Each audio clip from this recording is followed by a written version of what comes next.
of is much like this dream state, only far more intricate and persistent.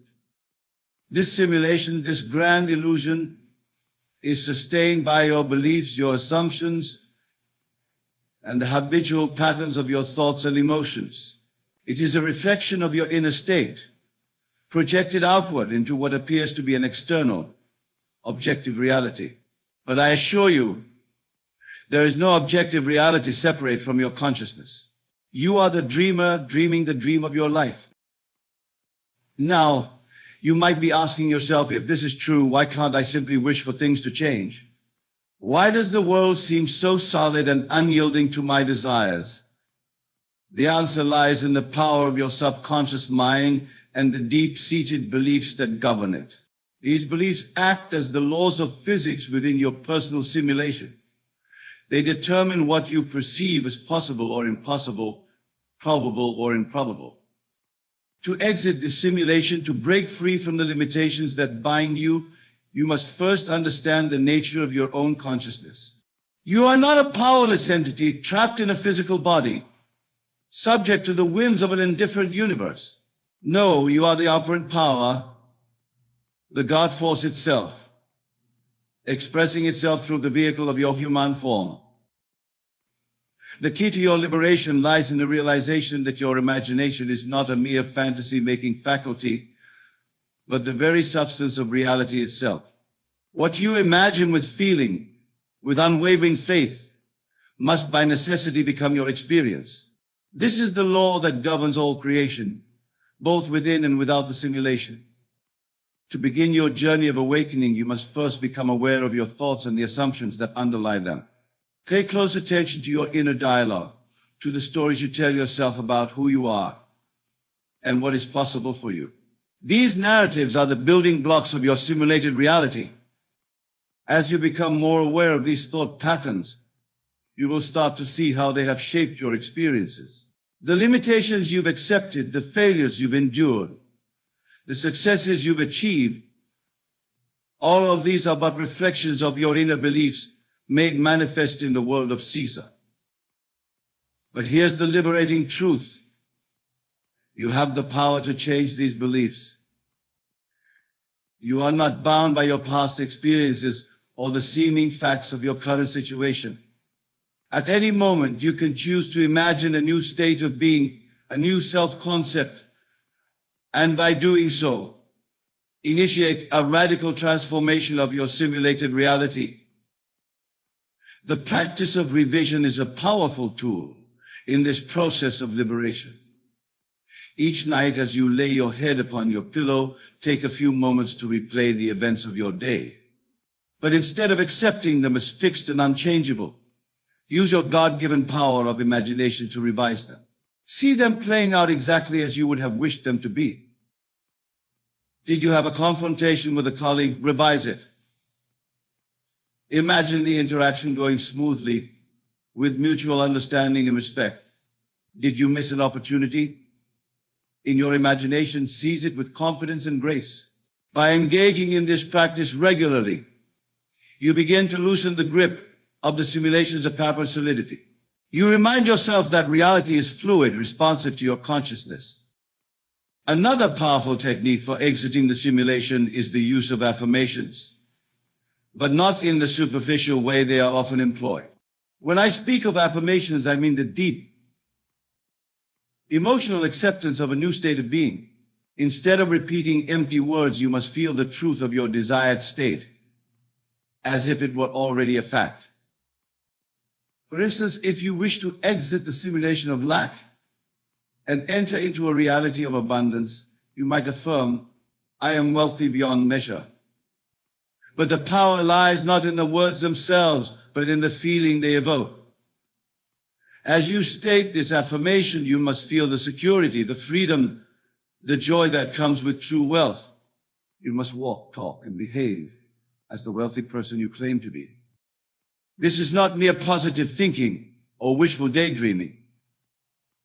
This is the active, conscious direction of your creative power. By assuming the feeling of your wish fulfilled, you are literally reprogramming the parameters of your personal simulation. Now let us delve deeper into the nature of this simulation and how it relates to time. In your current state of consciousness, you experience time as a linear progression, past, present, future. But I tell you, this too is part of the illusion. All moments, what you call past, present, and future, exist simultaneously in the eternal now. Your power to exit the simulation lies in your ability to select at will the version of reality you wish to experience from this infinite field of possibilities. When you change your concept of self, when you assume a new state of consciousness, you are not creating something new. Rather, you are tuning into an already existing version of reality where your desire is fulfilled. Think of it like a radio. Just as all radio frequencies exist simultaneously in the air around you, all possible versions of reality exist in the field of consciousness.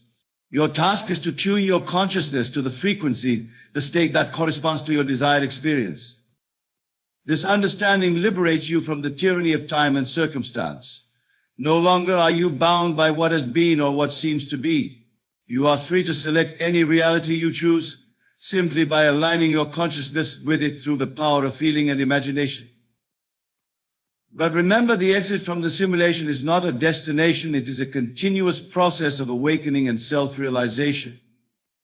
As you begin to exercise your creative power, as you start to see the direct correlation between your inner states and your outer experiences, you will inevitably encounter resistance. This resistance often manifests as doubt, fear, or the seeming inertia of your current circumstances. The simulation, having been maintained by your habitual thoughts and beliefs for so long, may seem to push back against your efforts to change it. This is perfectly natural and to be expected. The key is to persist in your new assumption, regardless of the evidence of your senses. Remember, the physical world you perceive is not the cause, it is the effect. It is the shadow cast by your consciousness. As you hold steady to your new concept of self, as you remain faithful to your imaginal act, the outer world must, by the very laws that govern the simulation, conform to your inner vision.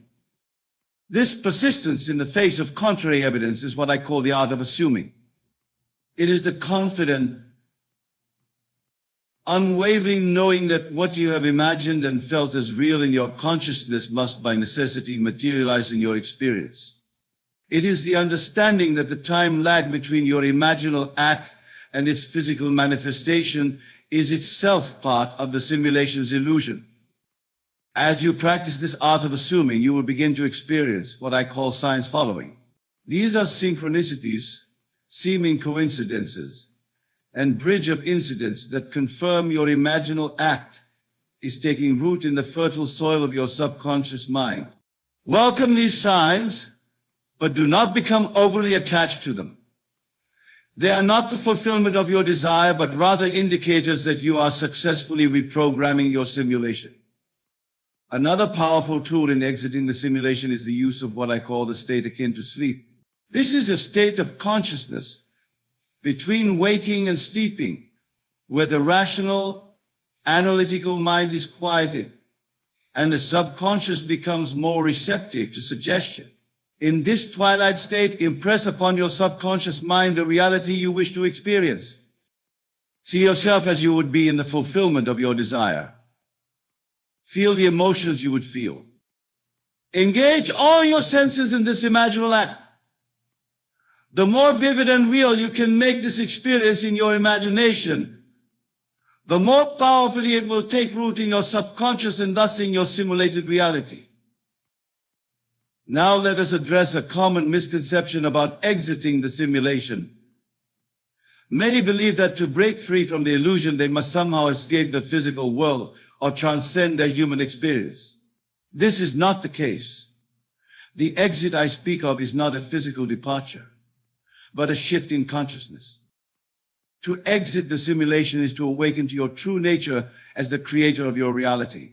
It is to move from a state of unconscious reaction to one of conscious creation. You do not leave the world, you transform it by transforming your conception of it and yourself. As you embark on this journey of awakening, you may find that certain aspects of your life begin to change dramatically. Relationships may shift. Opportunities may arise seemingly out of nowhere. And circumstances that once seemed immovable may suddenly become fluid. This is the natural result of your expanding consciousness. However, it's important to remember that the goal is not to manipulate specific events or control others. The true power lies in controlling your own state of consciousness. As you elevate your self-concept, as you align yourself with higher states of being, your entire world will naturally reconfigure itself to match your new vibration. This process of exiting the simulation also involves a fundamental shift in your understanding of identity. In the simulated reality, you may have identified yourself primarily with your physical body, your personal history, your social roles, or your possessions. But as you awaken, you begin to recognize that your true identity is far more expansive. You are, in essence, pure consciousness, the awareness that underlies all experiences. This consciousness is not limited to your individual persona. It is the very substance of the universe itself. As you align with this truth, you begin to experience a profound sense of unity with all of life. This realization doesn't negate your individual expression, but rather enhances it. You begin to see your human experience as a unique and precious vehicle through which the infinite expresses itself in form. This understanding naturally leads to a greater sense of love, compassion, and reverence for all of creation. As you continue to practice these principles, as you persistently assume the states of consciousness that align with your desires, you will find that the simulation becomes increasingly responsive to your thoughts and feelings. What once seemed like immutable laws of reality begin to bend and flex according to your assumptions. But with this growing power comes a deepening sense of responsibility. As you recognize your role as the creator of your experience, you also realize the importance of disciplining your mind and cultivating thoughts and emotions that serve your highest good and the good of all. This is not about imposing rigid control over your thoughts, but rather about cultivating a loving awareness of your inner world. It's about choosing moment by moment to align with states of consciousness that uplift and inspire you. One powerful practice in this regard is the cultivation of gratitude. Gratitude is not merely a positive emotion. It is a high vibrational state that aligns you with the abundance and beauty inherent in the universe. By focusing on what you appreciate in your life, by feeling genuinely thankful for what you have and what is coming, you magnetize more experiences that evoke this feeling. Remember, in the simulation of your reality, what you focus on expands. By consistently directing your attention towards what you love, what brings you joy, and what you wish to experience more of, you naturally begin to shift the parameters of your simulation towards these positive states. Another crucial aspect of exiting the simulation is the release of victimhood. In the illusory world, it's easy to fall into the trap of believing that you are at the mercy of external forces, be they other people, circumstances, or some notion of fate or luck. But as you awaken to your true nature as the operant power in your life, you must relinquish this disempowering perspective. This doesn't mean denying the challenges or difficulties you may face. Rather, it means approaching them from a place of empowerment, knowing that within you lies the power to transform any situation through the alchemy of your consciousness. When confronted with seeming obstacles or setbacks, instead of reacting with frustration or despair, pause and ask yourself, how would I respond to this situation if I truly believed in my power to shape reality? What assumption, what state of consciousness would transform this challenge into an opportunity? By consistently approaching life from this empowered perspective, you gradually reprogram your subconscious mind. The simulation of victimhood dissolves, replaced by a new reality in which you are the conscious author of your life story. As you progress on this path of awakening, you may find that your desires themselves begin to evolve. What once seemed critically important may lose its allure, while new, more expansive visions take root in your imagination. This is a natural part of the process. As your consciousness expands, as you align more closely with your true nature, your desires are naturally refined and elevate. You may find yourself less concerned with acquiring things or achieving specific outcomes, and more interested in states of being, peace, joy, love, creative expression. This shift is a sign of your growing spiritual maturity, your movement towards a more authentic and fulfilling life. However, this doesn't mean that material desires or worldly achievements become unimportant. Remember, the physical world is not separate from spirit. It is spirit made visible. Your ability to manifest your desires in the tangible world is a reflection of your alignment with your creative power. The key is to desire from a place of fullness rather than lack, to create as an expression of your abundant nature rather than from a sense of need or insufficiency. As you continue to apply these principles, as you persistently work to exit the simulation of limitation and lack, you will inevitably experience moments of doubt. There will be times when the old patterns reassert themselves, when the simulation seems particularly convincing in its solidity and resistance to change. In these moments, it's crucial to remember that doubt itself is part of the simulation. It is a thought pattern, a state of consciousness that you can choose to step out of. When doubt arises, recognize it for what it is, a habitual response of the old self-concept, and gently but firmly redirect your attention to the truth of your being. Remind yourself, I am the operant power in my life. My consciousness creates my reality. This doubt is not the truth. It is merely a passing state that I can choose to release. Then consciously realign yourself with the feeling of your wish fulfilled, with the state of consciousness that corresponds to your desire. This practice of self-awareness and conscious choice is at the heart of exiting the simulation. It is the continuous moment-by-moment work of awakening. Each time you catch yourself falling into old patterns and choose instead to align with your higher self, you weaken the grip of the simulation and strengthen your connection to your true creative power. As you progress on this journey, you may find that your perception of the world around you begins to shift in profound ways. The solid, fixed reality you once perceived gives way to a more fluid, responsive universe. You start to see the interconnectedness of all things, the underlying unity beneath the apparent diversity of forms. This shift in perception is not mere philosophical understanding. It is a lived experience. You begin to feel in every fiber of your being that you are not separate from the world around you, but an integral part of it. The boundaries between self and other, between inner and outer, begin to blur. In this state of expanded awareness, manifestation becomes less about making things happen through force of will, and more about aligning with the natural flow of creation. You begin to sense the perfect timing of the universe, the intricate web of connections that brings your desires to fruition in ways often wonderful than you could have imagined. This doesn't mean you become passive or fatalistic. Rather, you learn to combine focused intention with a deep trust in the wisdom of the universe. You set your intentions clearly, you imagine and feel them as real, and then you release them, allowing the infinite intelligence of life to bring them about in the most harmonious way. As you deepen in this practice, you may find that your very concept of desire and fulfillment evolves.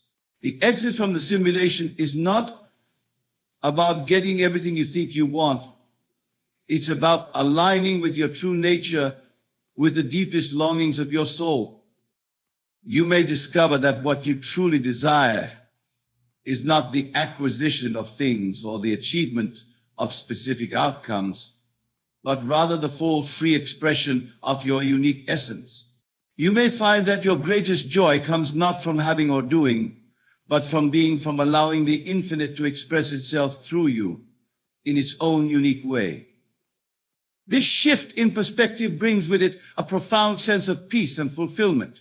You no longer feel driven by lack or fear, constantly striving to become something other than what you are. Instead, you rest in the knowledge of your inherent completeness, allowing your life to unfold as a joyous expression of your true nature. But make no mistake, this state of being is not one of passive contentment. It is incredibly dynamic and creative. From this place of alignment with your true self, you naturally become a powerful force for positive change in the world. Your very presence becomes a catalyst for awakening in others. As you walk through the world in this awakened state, you will find that people are naturally drawn to you. They may not understand why, but they sense the authenticity and power of your being. Your relationships become more genuine and fulfilling as you no longer approach others from a place of need or expectation, but from a place of fullness and love. In this awakened state, you become a master of your own reality. The simulation that once seemed to control you becomes a playground for your creative expression. You understand that every experience, every interaction, every moment is an opportunity to choose anew, to align with higher states of consciousness, and to bring more light and love into the world. As you continue to practice these principles, you'll find that the exit from the simulation is not a one-time event, but an ongoing process of expansion and deepening.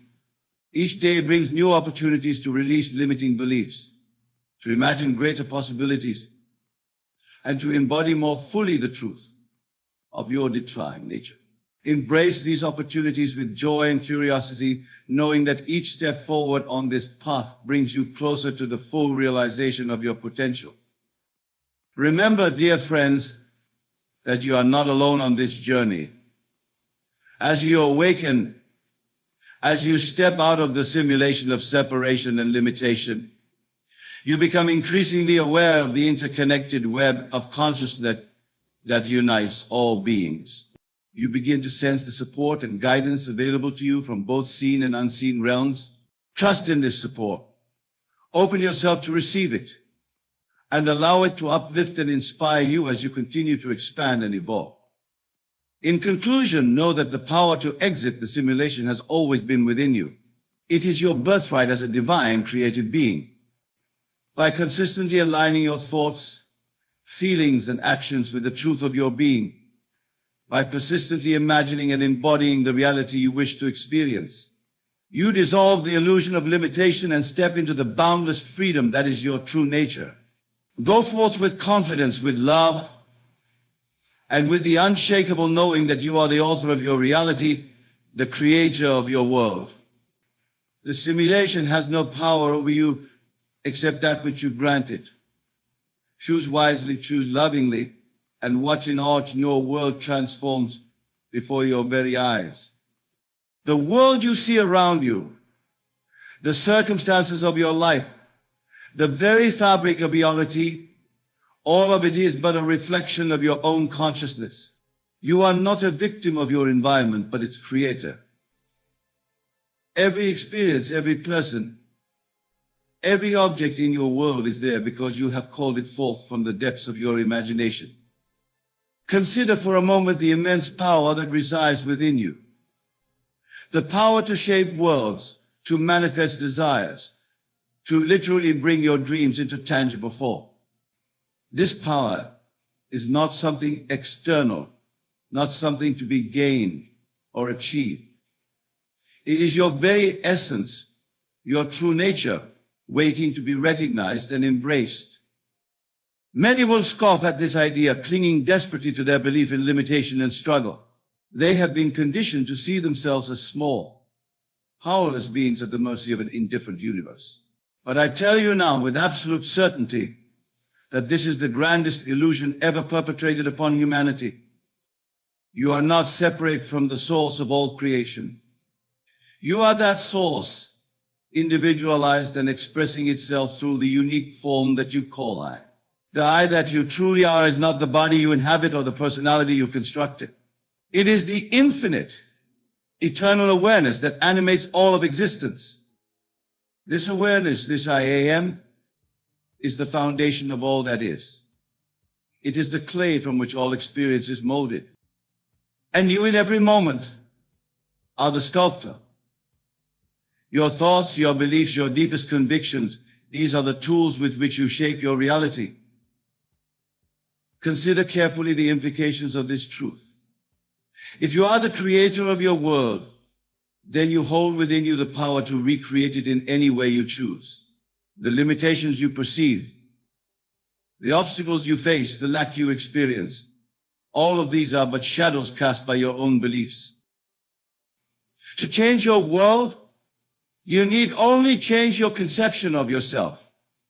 This is the great secret, the hidden wisdom that has been whispered through the ages.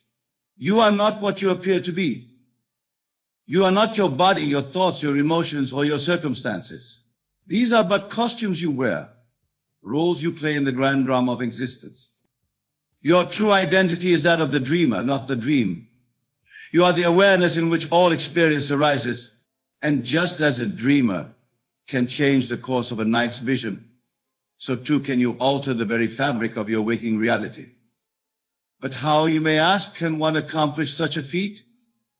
The answer lies in the power of your imagination. Your imagination is not some frivolous fancy, a mere escape from reality. It is the very workshop of creation, the place where possible takes form before manifesting in the physical world. When you imagine, you are literally shaping the substance of the universe.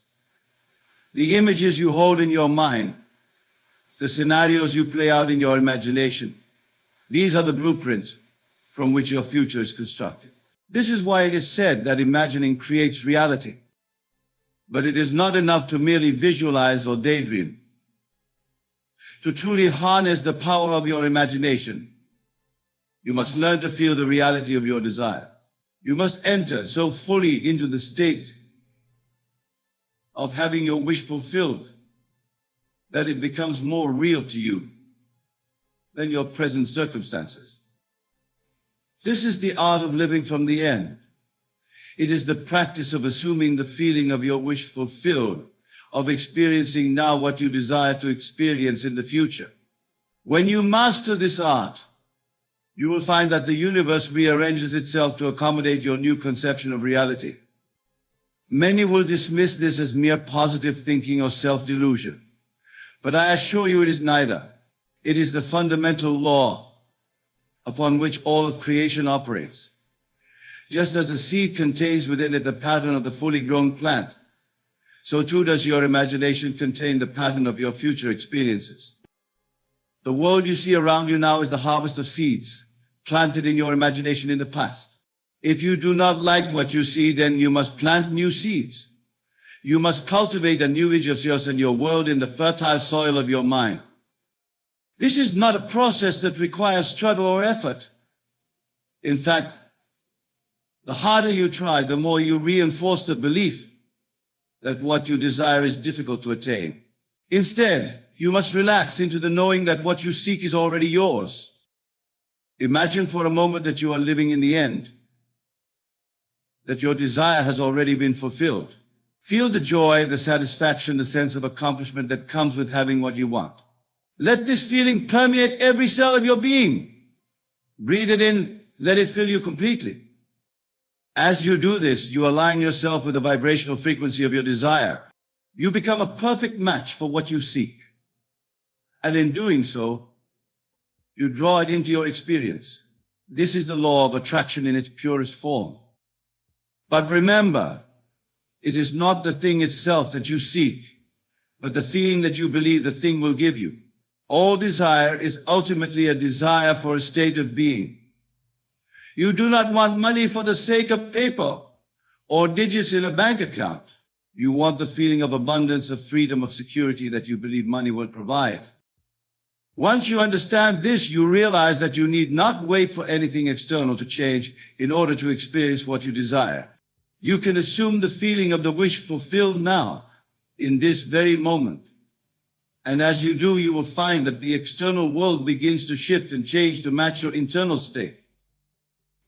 This is the true meaning of faith. It is not a blind belief in something outside of yourself, but an unshakable knowing of the power within you. It is the confidence to live from the end, to experience now what you desire to experience in the future. Most people live their entire lives never realizing this truth. They believe that their thoughts and feelings are reactions to the world around them, never understanding that the opposite is true. Your thoughts and feelings are the cause, not the effect of your experience. This is why most will ignore this message.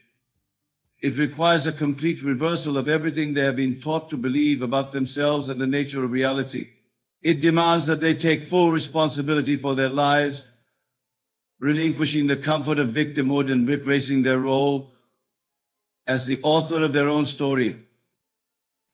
But for those who are ready, for those who can feel the truth of these words resonating in the depths of their being, this message holds the key to unlimited possibility. It is an invitation to step into your true power, to claim your birthright as a creator of worlds. Imagine for a moment what your life would be like if you truly embraced this truth. What would change if you knew beyond all doubt that you could be, do, or have anything you desire? How would you move through the world if you understood that every person and circumstance in your life was there in response to your own consciousness? The possibilities are endless. You could reshape your body, transform your relationships, revolutionize your career, manifest abundance beyond your wildest dreams. There is no limit to what you can create once you understand and apply this principle. But it requires a shift in consciousness, a willingness to let go of old beliefs and embrace a new understanding of your standing, your place in the universe. It demands that you release your attachment to the evidence of your senses and place your faith in the unseen reality of your imagination. This is not always easy. The habits of a lifetime do not dissolve overnight. You may find yourself falling back into old patterns of thought and behavior. But each time you catch yourself, each time you choose to redirect your attention to the truth of your being, you grow stronger in your new understanding. Remember, the outer world is a reflection of your inner state. If you find yourself facing challenges or setbacks, do not despair. These are simply opportunities for you to clarify your desires and strengthen your resolve. They are invitations to go deeper into the truth of who you really are. Every experience, whether perceived as positive or negative, is a gift. It is showing you where your consciousness is focused, revealing to you the beliefs and assumptions that are shaping your reality. Use these experiences as feedback, as signposts guiding you back to your true power. The practice of living from the end requires patience and persistence. You are reprogramming your subconscious mind, overwriting years of conditioning with a new understanding of reality. This takes time, but the results are nothing short of miraculous. As you continue to assume the feeling of your wish fulfilled, as you persist in the assumption that you are who you want to be, you will begin to see evidence of your new reality manifesting around you. Circumstances will align, opportunities will appear, people will enter your life, all in perfect harmony with your new self-concept. But do not make the mistake of looking to the outside world for confirmation of your inner work. The outer must conform to the inner, but it does so in its own time and in its own way. Your job is simply to maintain the feeling of the wish fulfilled, to live as though your desire has already been realized. This is where most people falter. They begin the work, they imagine their desire, they even manage to feel it as real feeling. But then they look to the outside world and not seeing immediate results, they give up. They conclude that it doesn't work, never realizing that their lack of faith is precisely what prevented their desire from manifesting. Faith is not something you have, it is something you do. It is the active assumption that what you desire is already yours. It is the conviction that what you have imagined is more real, more true than what your senses are showing you. This kind of faith can move mountains. It can part seas. It can transform a life of lack and limitation into one of abundance and joy. But it requires dedication. It demands persistence. It calls for a willingness to stand firm in your conviction, even when the whole world seems to be telling you otherwise. Remember, the world you see now is the result of your past thoughts and beliefs. It is the harvest of seeds planted long ago. As you begin to plant new seeds in the fertile soil of your imagination, as you nurture them with the feeling of the wish fulfilled, you must be patient. Allow them time to grow, to take root, to break through the surface of your current reality. During this time, it may seem as though nothing is happening. The temptation to give up, to return to your old ways of thinking, will be strong. This is the moment when your faith is tested, when your commitment to your new understanding is challenged. But if you can persist, if you can maintain your assumption even in the face of apparent contradiction, you will witness a transformation so profound that it will seem like magic to those who do not understand the law by which you are operating. You will watch as your world rearranges itself to match your inner vision. People will respond to you differently.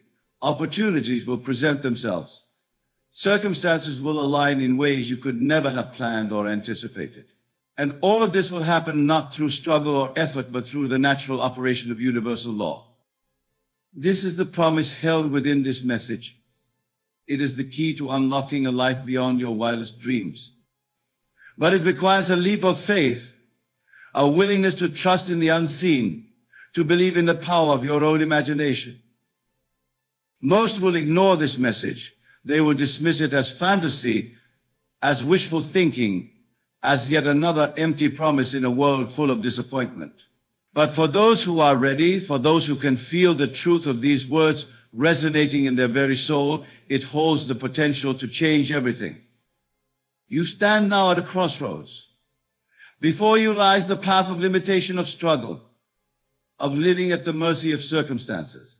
It is the path most traveled, the one that society has conditioned you to follow. It is safe, familiar, and utterly devoid of magic. But there is another path, one that few dare to tread. It is the path of unlimited possibility, of conscious creation, of living the enlightened being that you truly are. It is a path that requires courage, that demands faith, that calls you to step into your true power. The choice is yours. You can continue to live as you have been, accepting the world as it appears to be, or you can embrace this message, this truth, and begin the greatest adventure of your life, the journey of conscious creation. Remember, you are not bound by your past, by your circumstances, or by what others believe to be possible. You are limited only by your own imagination and your willingness to assume the feeling of your wish fulfilled. So I ask you now, what world do you wish to create? What life do you desire to live? What version of yourself do you long to become? Hold that vision in your mind, feel it as real, know it as truth. For in that moment of assumption, in that act of faith, you set in motion forces beyond your comprehension. You are the operant power in your world. You are the author of your own story. You are the creator of your own reality. This is the truth that most will ignore, but it is the truth that has the power to change everything. Embrace it, live it, become it. For in doing so, you step into the fullness of who you truly are, a divine being, infinite in potential, unlimited in possibility. This is your birthright. This is your true nature. This is the reality that awaits you if you have the courage to claim it. The world is waiting for you to awaken to your true power. It is longing for you to step into your role as a conscious creator. For as you transform your own life, you contribute to the transformation of all of humanity. Each person who awakens to this truth, who begins to live from this understanding, becomes a beacon of light in a world of shadows. They demonstrate through their own experience the unlimited potential that lies within each and every human being. Imagine a world where everyone understood this truth, where each person recognized their power as a creator. What kind of world would we create together? What miracles would we witness? What heights of achievement of love, of harmony would we reach? This is the promise held within this message. It is not just about transforming your individual life, although that is where it begins. It is about participating in the evolution of human consciousness, about contributing to the awakening of our entire species. But it starts with you. It starts here now in this moment of decision. Will you ignore this message, dismissing it as too good to be true? Or will you embrace it, allowing it to ignite within you the flame of possibility? The choice is yours. But know this, the very fact that you are hearing these words, that you have stayed with this message to this point, is no accident. You have called this knowledge to you, drawn it from the infinite field of possibility through your own readiness to receive it. You are ready for this truth. You are prepared to step into your power as a creator. You are on the threshold of a new life, a new understanding, a new way of being in the world. So take this message to heart. Let it sink deep into your consciousness. Allow it to transform your understanding of yourself and your place in the universe. For in doing so, you set in motion a chain of events that will reshape your entire world. Remember, the power is within you. The kingdom is within you. All that you seek, all that you desire, all that you long to be, it is already yours. You need only claim it, embrace it, live from it. This is the truth that most will ignore. But for you, dear listener, it is the key that will unlock the door to a life beyond your wildest dreams. It is the message that will change everything. So go forth now, armed with this knowledge, empowered by this understanding. Create boldly, life fully, love deeply. For you are the author of your own story, the creator of your own reality, the master of your own destiny. And in embracing this truth, in living from this understanding, you become a light unto the world, a beacon of hope, a living testament to the unlimited potential that resides within each and every human being. This is your moment. This is your time. This is your invitation to step into the fullness of who you truly are. Will you accept it? Will you embrace it? Will you allow it to transform your life and through you the world? The choice is yours. But know this, the universe is waiting with bated breath for your decision. For in your awakening, in your embrace of your true power, lies the seed of transformation for all of humanity. So choose wisely, choose boldly, choose now. For in this moment, in this decision, lies the power to change everything. And that, dear listener, is a power beyond measure, a gift beyond price, a truth beyond imagination. Embrace it, live it, become it. For in doing so, you fulfill your destiny, you claim your birthright, you step into the truth of who you really are. And in that moment, everything changes, everything. The power to change your life lies within you. Your imagination shapes reality. What you assume and feel to be true will manifest. Most dismiss this as fantasy, clinging to limitation. But you can choose different. Embrace your true nature as a creator. Live from the end, feeling your desires as already fulfilled. Your inner state creates your outer world. Persist in faith even when circumstances seem unchanged. This truth can transform everything. You are not bound by the past or others' beliefs. You are limited only by your imagination and willingness to assume your wish fulfilled. What life do you wish to create? Hold that vision, feel it as real. You set forces in motion beyond comprehension. You are the author of your story, the creator of your reality. This message holds the key to unlimited possibility. Will you ignore it or embrace your power? The choice is yours. But you are ready for this truth, prepared to step into your creative power. Let this understanding transform you. Create boldly, live fully, love deeply. Become a light to the world, demonstrating humanity's potential, This is your moment to claim who you truly are. The universe awaits your decision. In embracing your power lies the seed of transformation for all. Choose now. For in this moment is the power to change everything. Embrace it, live it, become it. Fulfill your destiny as a conscious creator. And in that moment, everything changes. Everything? Imagine, if you will, that your life is not a single fixed timeline, but rather an infinite tapestry of potential realities, all existing simultaneously. You, my beloved, are the master weaver of this tapestry, constantly moving between these realities with each thought, each belief, and each assumption you hold to be true. But how can you know when you have shifted? How can you recognize that you are now experiencing a different version of your world? The first sign, and perhaps the most profound, is a sudden and inexplicable shift in your emotional state. You may find yourself feeling lighter, more joyful, more at peace with the world around you.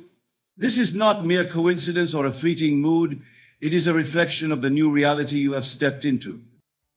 In this new world, the very fabric of your being resonates at a higher frequency, attuned to the infinite love and abundance that is your true nature.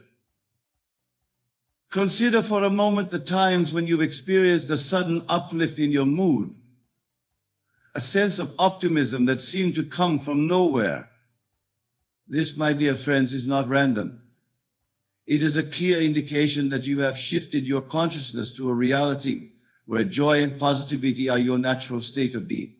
You have, in essence, tuned yourself to a different station on the cosmic radio, one that broadcasts endless possibilities and fulfilled desires. But the signs of your shift go beyond mere emotions. Look around you, observe the world with new eyes, and you will begin to notice subtle changes in your environment. Perhaps you find that traffic lights turn green just as you approach, or that you consistently find the perfect parking spot. These are not mere coincidences. They are manifestations of your new reality, one in which the universe conspires in your favor, smoothing your path and aligning circumstances to your benefit. In this new reality, you may also notice that your relationships begin to transform.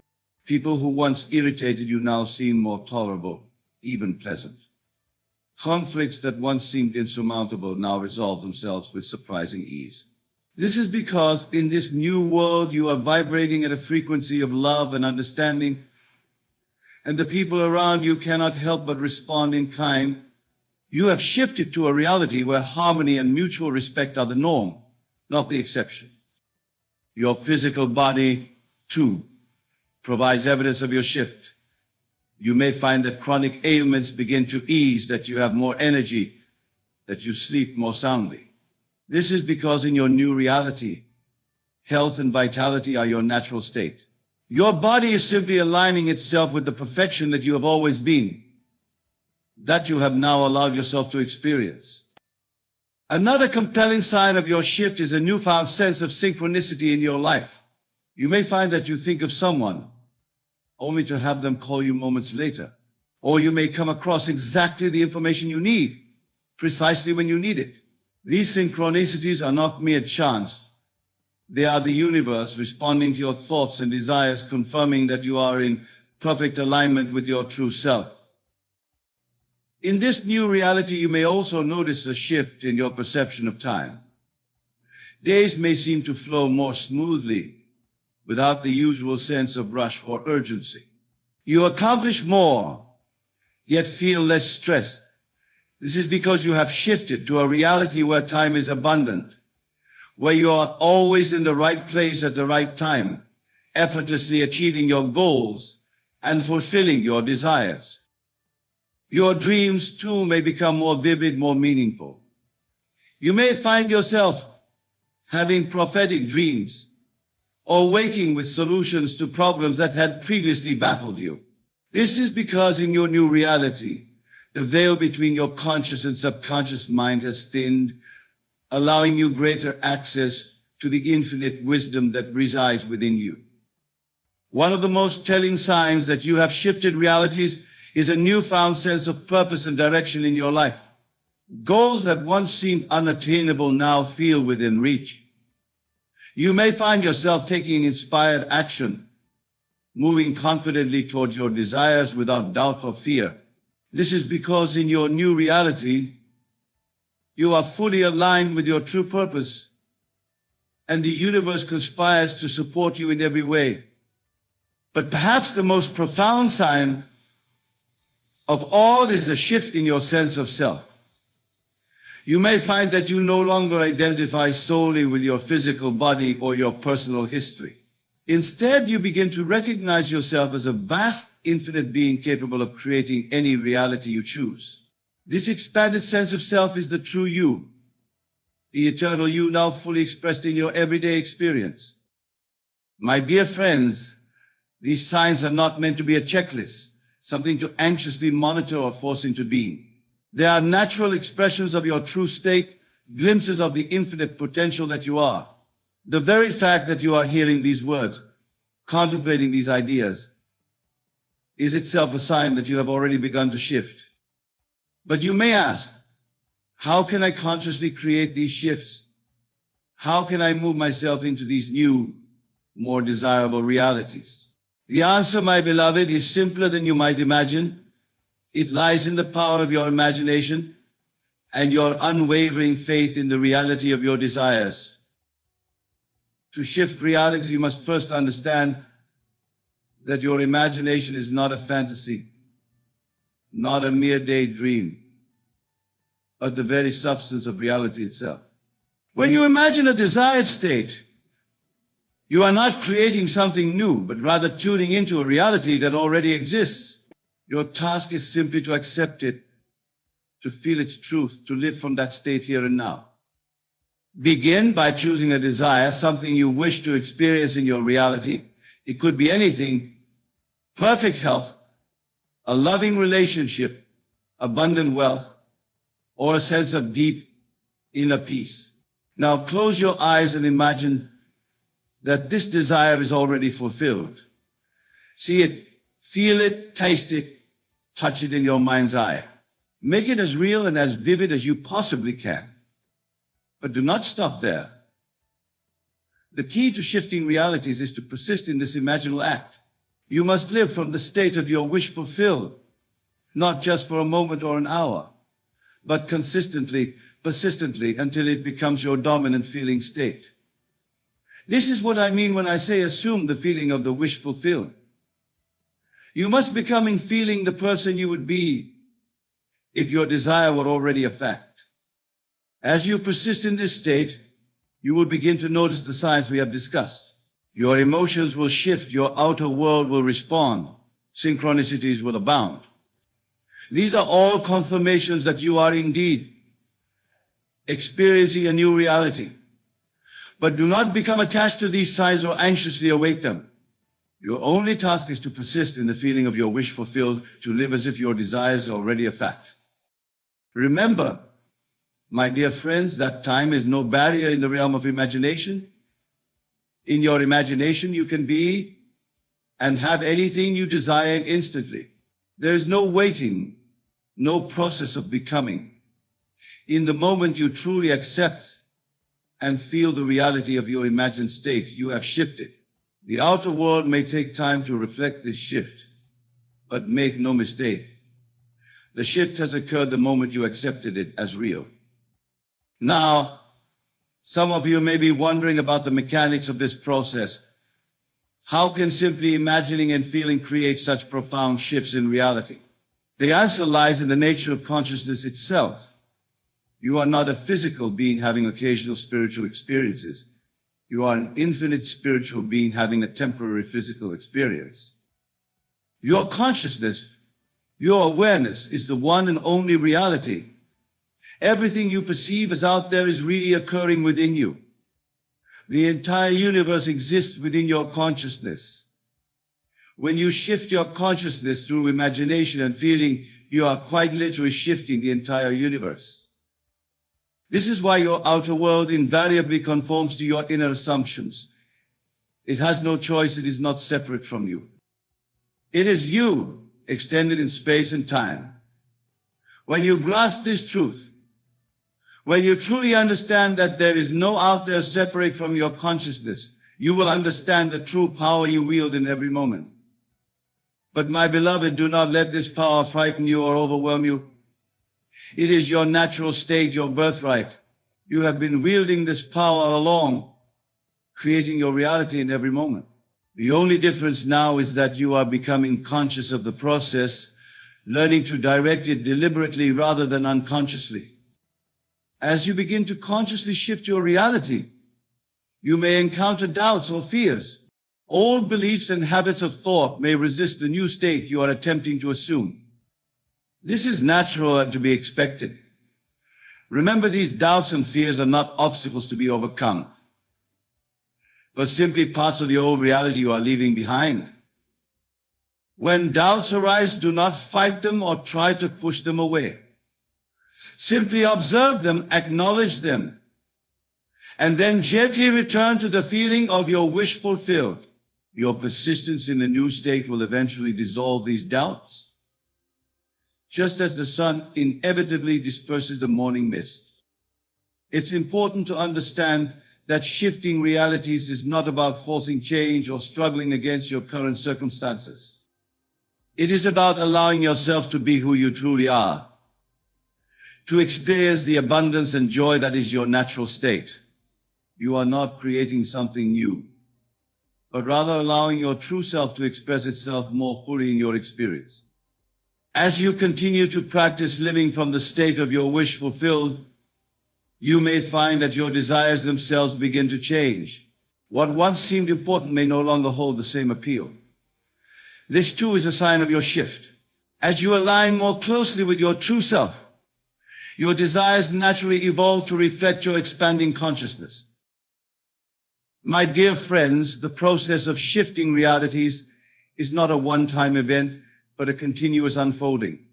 Each shift opens up new possibilities, new potentials to explore. You are on an eternal journey of self-discovery and self-expression, constantly expanding and evolving. But remember, there is no ultimate destination, no final reality to reach. Each reality is perfect and complete in itself, a full expression of some aspect of your infinite being. Your task is not to reach some imagined perfect state, but to fully enjoy and appreciate each reality you experience, knowing that you have the power to shift at any moment. As you become more adept at consciously shifting realities, you may find that the very nature of your experience begins to change. The boundaries between different realities may begin to blur. You may have moments of expanded awareness where you can sense multiple realities simultaneously, understanding how they all fit together in the grand tapestry of existence. This expanded awareness can be both exhilarating and challenging. You may find yourself navigating between different versions of reality with increasing ease, but also with a growing sense of responsibility. For with great power comes great responsibility, and the power to consciously create your reality is the greatest power of all. But do not let this responsibility weigh you down. Remember that you are always supported, always guided by your higher self, by the infinite intelligence that is your true nature. Trust in this guidance, listen to your intuition, and you will always be led to the reality that serves your highest good and the highest good of all. As you continue to shift and expand your consciousness, you may also find that your sense of identity begins to change. The you that you thought you were, defined by your personal history, your physical attributes, your social roles, begins to feel less solid, less real. Instead, you begin to identify more with the awareness that observes all these things, the unchanging consciousness that persists through all your shifts and changes. This expanding sense of self is not a loss, but a tremendous gain. You are not losing yourself, but rather discovering your true self, the infinite, eternal being that you have always been. As you embrace this larger identity, you will find a deep sense of peace and security that nothing in the external world can shake. From this expanded state of awareness, you begin to see that all the different realities you experience are like waves on the ocean of your consciousness. Each wave is unique and beautiful, but none of them define or limit the ocean itself. You are that ocean, vast, deep, and infinitely creative. As you navigate through these different realities, you may find that your purpose begins to shift as well. Where once you may have been focused on personal gain or achievement, you may now feel called to serve others, to help them awaken to their own power to create reality.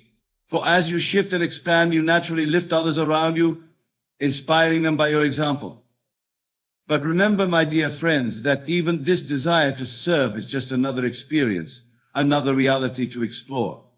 Do not become attached to it or make it into a burden. Allow it to flow through naturally as an expression of your expanding love and awareness. As we near the end of our time together, I want to remind you that the site which discussed the emotional shifts, the synchronicities, the changes in your outer world are not the goal. They are simply signposts, confirmations of the inner shift that has already occurred. The true shift happens within, in the quiet sanctuary of your own consciousness. Your task, your joy, your privilege is simply to be aware, to watch with wonder and gratitude as your reality unfolds, knowing that it is all a reflection of your own magnificent, infinite being.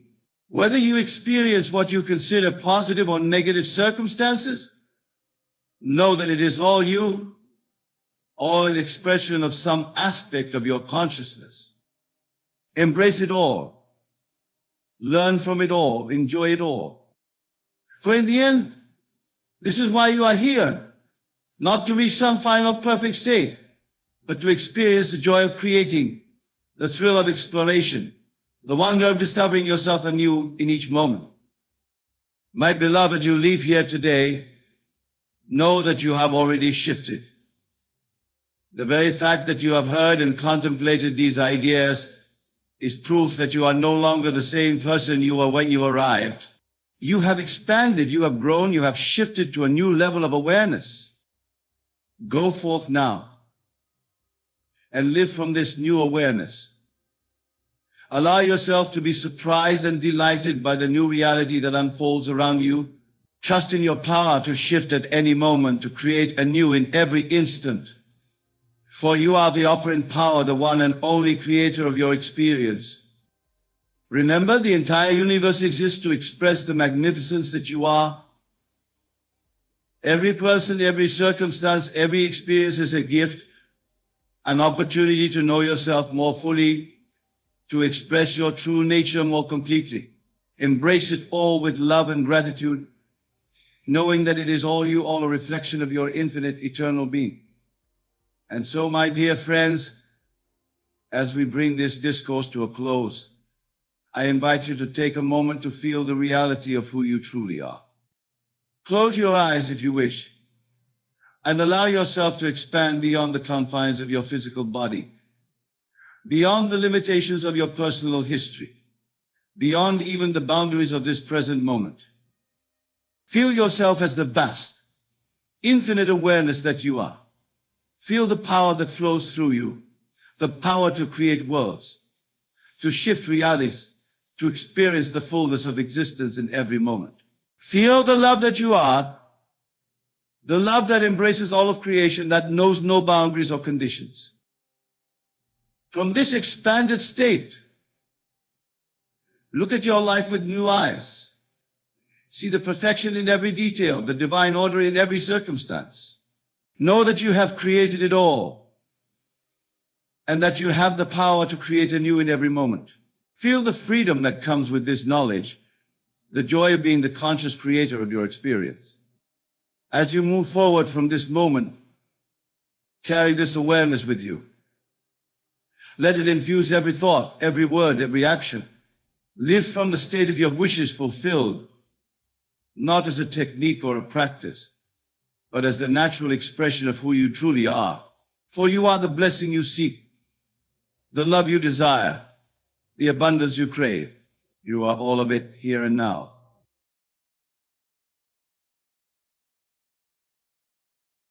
We teach that the eternal body of man is the imagination, and that is God himself, the divine body Jesus. We are his members. The Bible is addressed to the real man, and the real man, the immortal man that cannot die, is the imagination. It is this with which we treat.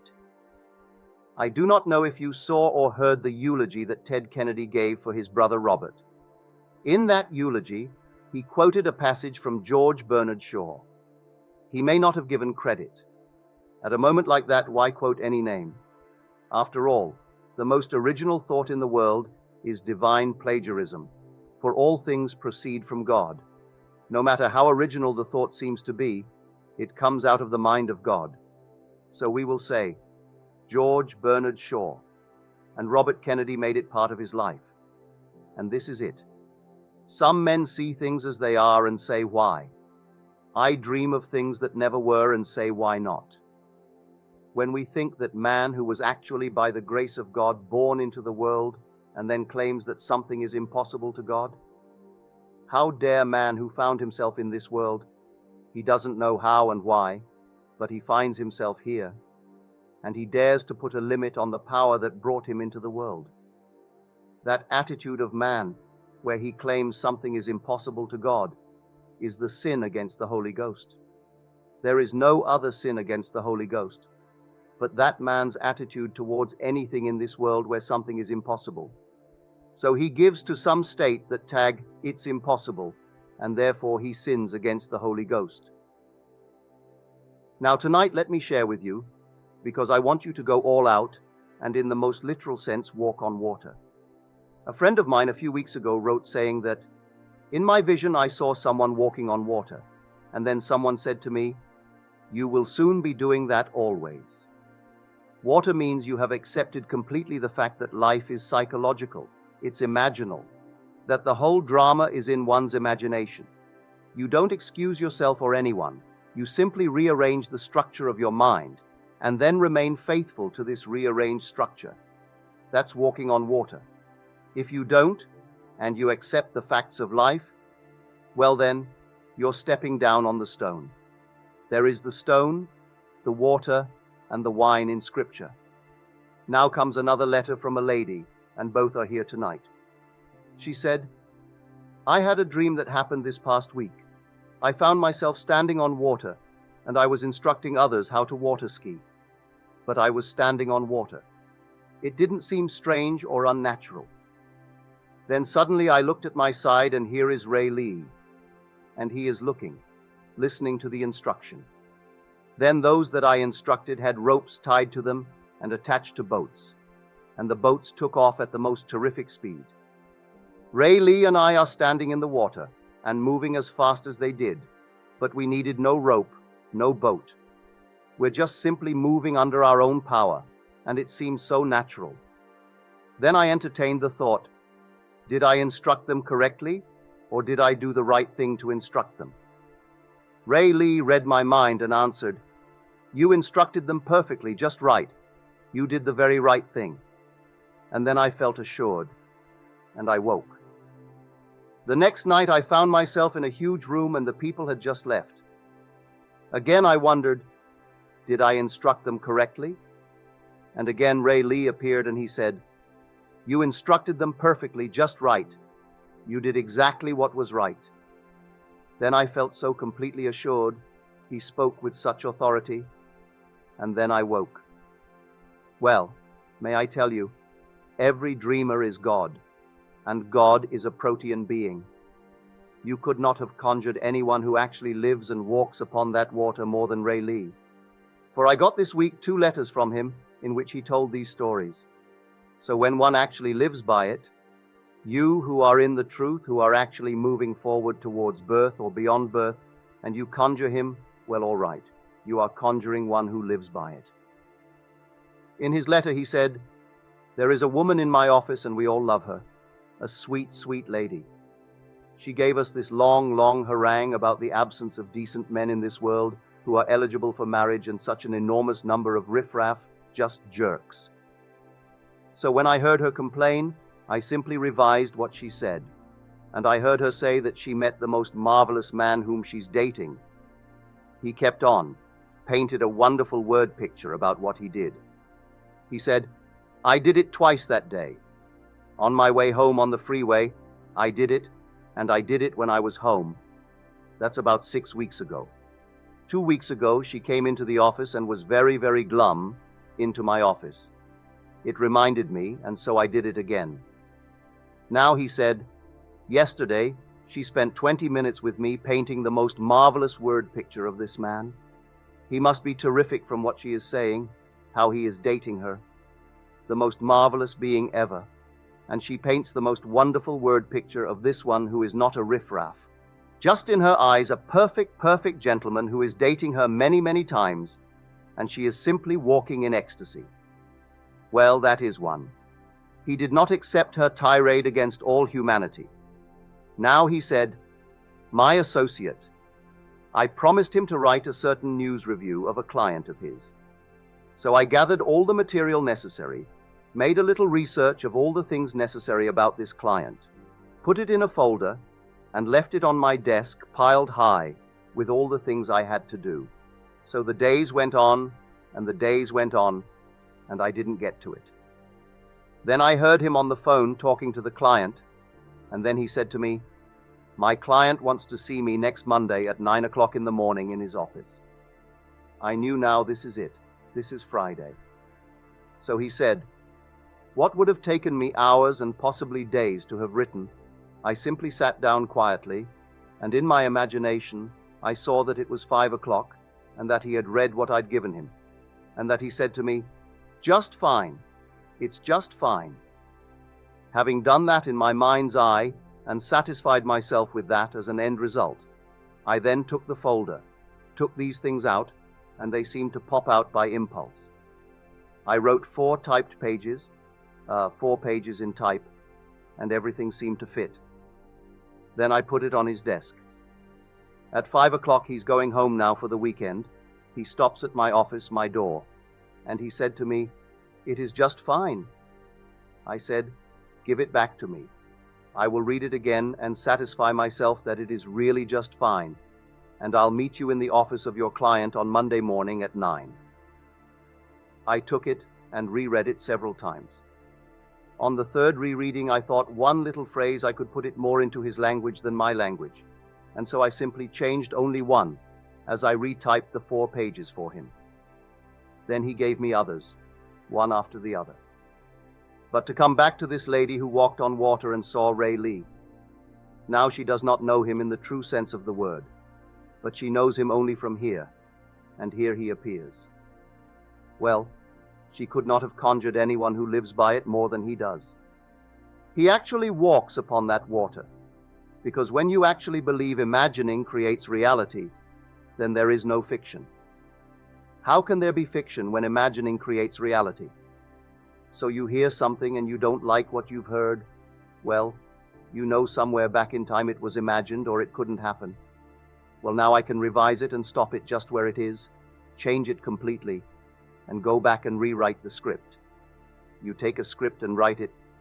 You don't like what you see, therefore you rewrite it until you like exactly what you see. Now he said, certain things in my life, I'm not completely satisfied. Not satisfied, I don't quite understand them. Now he said, this past Sunday really, I am in the yard with my wife and my younger son, and we are planting summer flowers to replace the dead ones of the winter. Suddenly I look at my wife, I look at my son, and I am seeing and hearing in detail, word for word, scene for scene, what I had for a night dream back in the deep of winter. I remember what I had when I woke that morning, but I said to myself, in winter, would I be planting these flowers? So I dropped it. But now here it comes into being in an actual way. So I don't quite understand the relationship between a night dream, which I did not control, and something happening 6 months later, when these summer flowers would have to be planted. May I tell him and tell all, everything in this world, every event in this world, contains within itself the capacity for symbolic significance. Although it came to pass, it contains more than that. It came to pass literally. And in Scripture, what I tell you, accept my precepts literally, for you are going to actually experience them literally. But they contain still a far deeper significance, something beyond the literal experience. So here, he planted the summer flowers. He's planted them. He saw it in the deep when nothing grows, and he was planting when nothing grows. He planted seeds, and he's going to harvest them in the not distant future, not only in the world of Caesar, but in the world of the Spirit. All these things are coming into his world because of this. Then he said, I told you a story of a man who was bawled out unmercifully by his bosses. I heard the story, and I revised it, and I heard him being praised by his bosses in the immediate present. They praised him beyond measure, instead of firing him as they had threatened to do. Now, he said, the man could not get over that bawling out, and so he decided to quit. But he has no money, no backlog, none whatsoever. So he gave them a notice. Then he said, I will take off just simply 1 week, a leave of absence. The first week he got no job. There was no job, but I heard him with a marvelous job with an increase of salary. Yesterday he said to me, my job terminates now, but on Monday I start on a new job with 25% more than I received on the present job. There was not 1 day lost in salary, and he starts on a new job at a 25% increase. So, my dear, that you should conjure him, being a protean being that you are because you're God. He is walking on water. When he hears anything, he simply revises it. If it doesn't please him, he revises it. So he is the perfect symbol that you should have conjured. So I could tell you all these stories about those who are actually walking on the water, bringing it from the depths of their soul at night, how they bring it into the surface. If they don't see it in the immediate present, they know what they did. It will come whether they recognize their harvest or not. So do not sin against the Holy Ghost and say that something is not possible to God, and God is your own wonderful human imagination. Nothing is impossible to God, nothing. Can someone tell you something that you can't imagine? They can't. You may deny that it's true or possible, but they can't tell you anything in this world if they speak your language. If I speak in a tongue that is not your tongue, it's all nonsense. As Paul said, I'd rather speak 5 words with understanding than 10,000 words that cannot be understood. So don't bring me Latin and Greek and all the foreign tongues. Tell me in a simple way what you really want me to hear. So tell me simply. If you can tell it to me simply, don't tell me I do not have the capacity to follow you if you use my language. So you tell me anything, and I can follow you. There is not a thing that a man cannot follow in his imagination, so all things are possible to imagination. But I may not believe that they are really possible. I say they are possible, but I may say they are not possible. It's incredible. Well then, I put the stops. I'm sinning against the Holy Ghost. I'll give you one outstanding case here tonight. If I told any biologist, any surgeon, any doctor, anyone familiar with the human body and how it works, that Benny is the father of the blondest, blue-eyed boy that ever walked the face of this earth, and his name is David, and David is God's only begotten son, says 2:7, and that Benny is his father, actually his father. This is not some foster father. He didn't adopt him. He is actually Benny's son. Well now, take the entire world, and let me ask Benny to come forward to be examined by them. That if he had a wife who was the blondest creature in this world, they could not together produce David. They couldn't. And he, without any woman, he is the father of David. Now, isn't that incredible? Yet I tell you that is true. It is true beyond the wildest dream of man. So I have no limitations on the power of God. When I tell this story, they will say, well, tell me, who is David? Just as you find him described in the book of Samuel, just like that. ruddy, beautiful eyes, fair, just as he's described in the book of Samuel, 1 Samuel 16:12, well then, certain races would be excluded. I said, you are judging from appearances. No race is excluded, because no one here in this world is lifted up as far as the body goes. It's something entirely different, something in us that is raised by the descent of the seed of God. Certainly it is not exalting this body, this racial body, whether it be Caucasian, Negro, Oriental. It is not the body. It's something in us that when that seed descends, planted into us, which is Christ, and that union between that descending fire seed and that is only an animated being, not a life-giving spirit. But that union then lifts us into a supernatural birth beyond the wildest dream of man. That being that is lifted up into a supernatural birth becomes the father of David. So it hasn't a thing to do with the pigment of the skin, or any racial being, or any age group, or anything. But tonight, I want to bring it down to this level of using your imagination for everything that is lovely and loving in this world. I don't care what it is. Your own wonderful human imagination is God. That is the divine body that the world calls Jesus. Because you can imagine, and I can imagine, and we imagine, we are members of the one body, this divine body that is the Lord Jesus Christ. And so all things are possible to him. There's not a thing impossible. So what can you imagine? Imagine anything in this world, I don't care what it is, and experiment. Faith is an experiment which ends as an experience. But an experiment comes first. So I tell you, all things that you desire, believe that you've received them, and you will.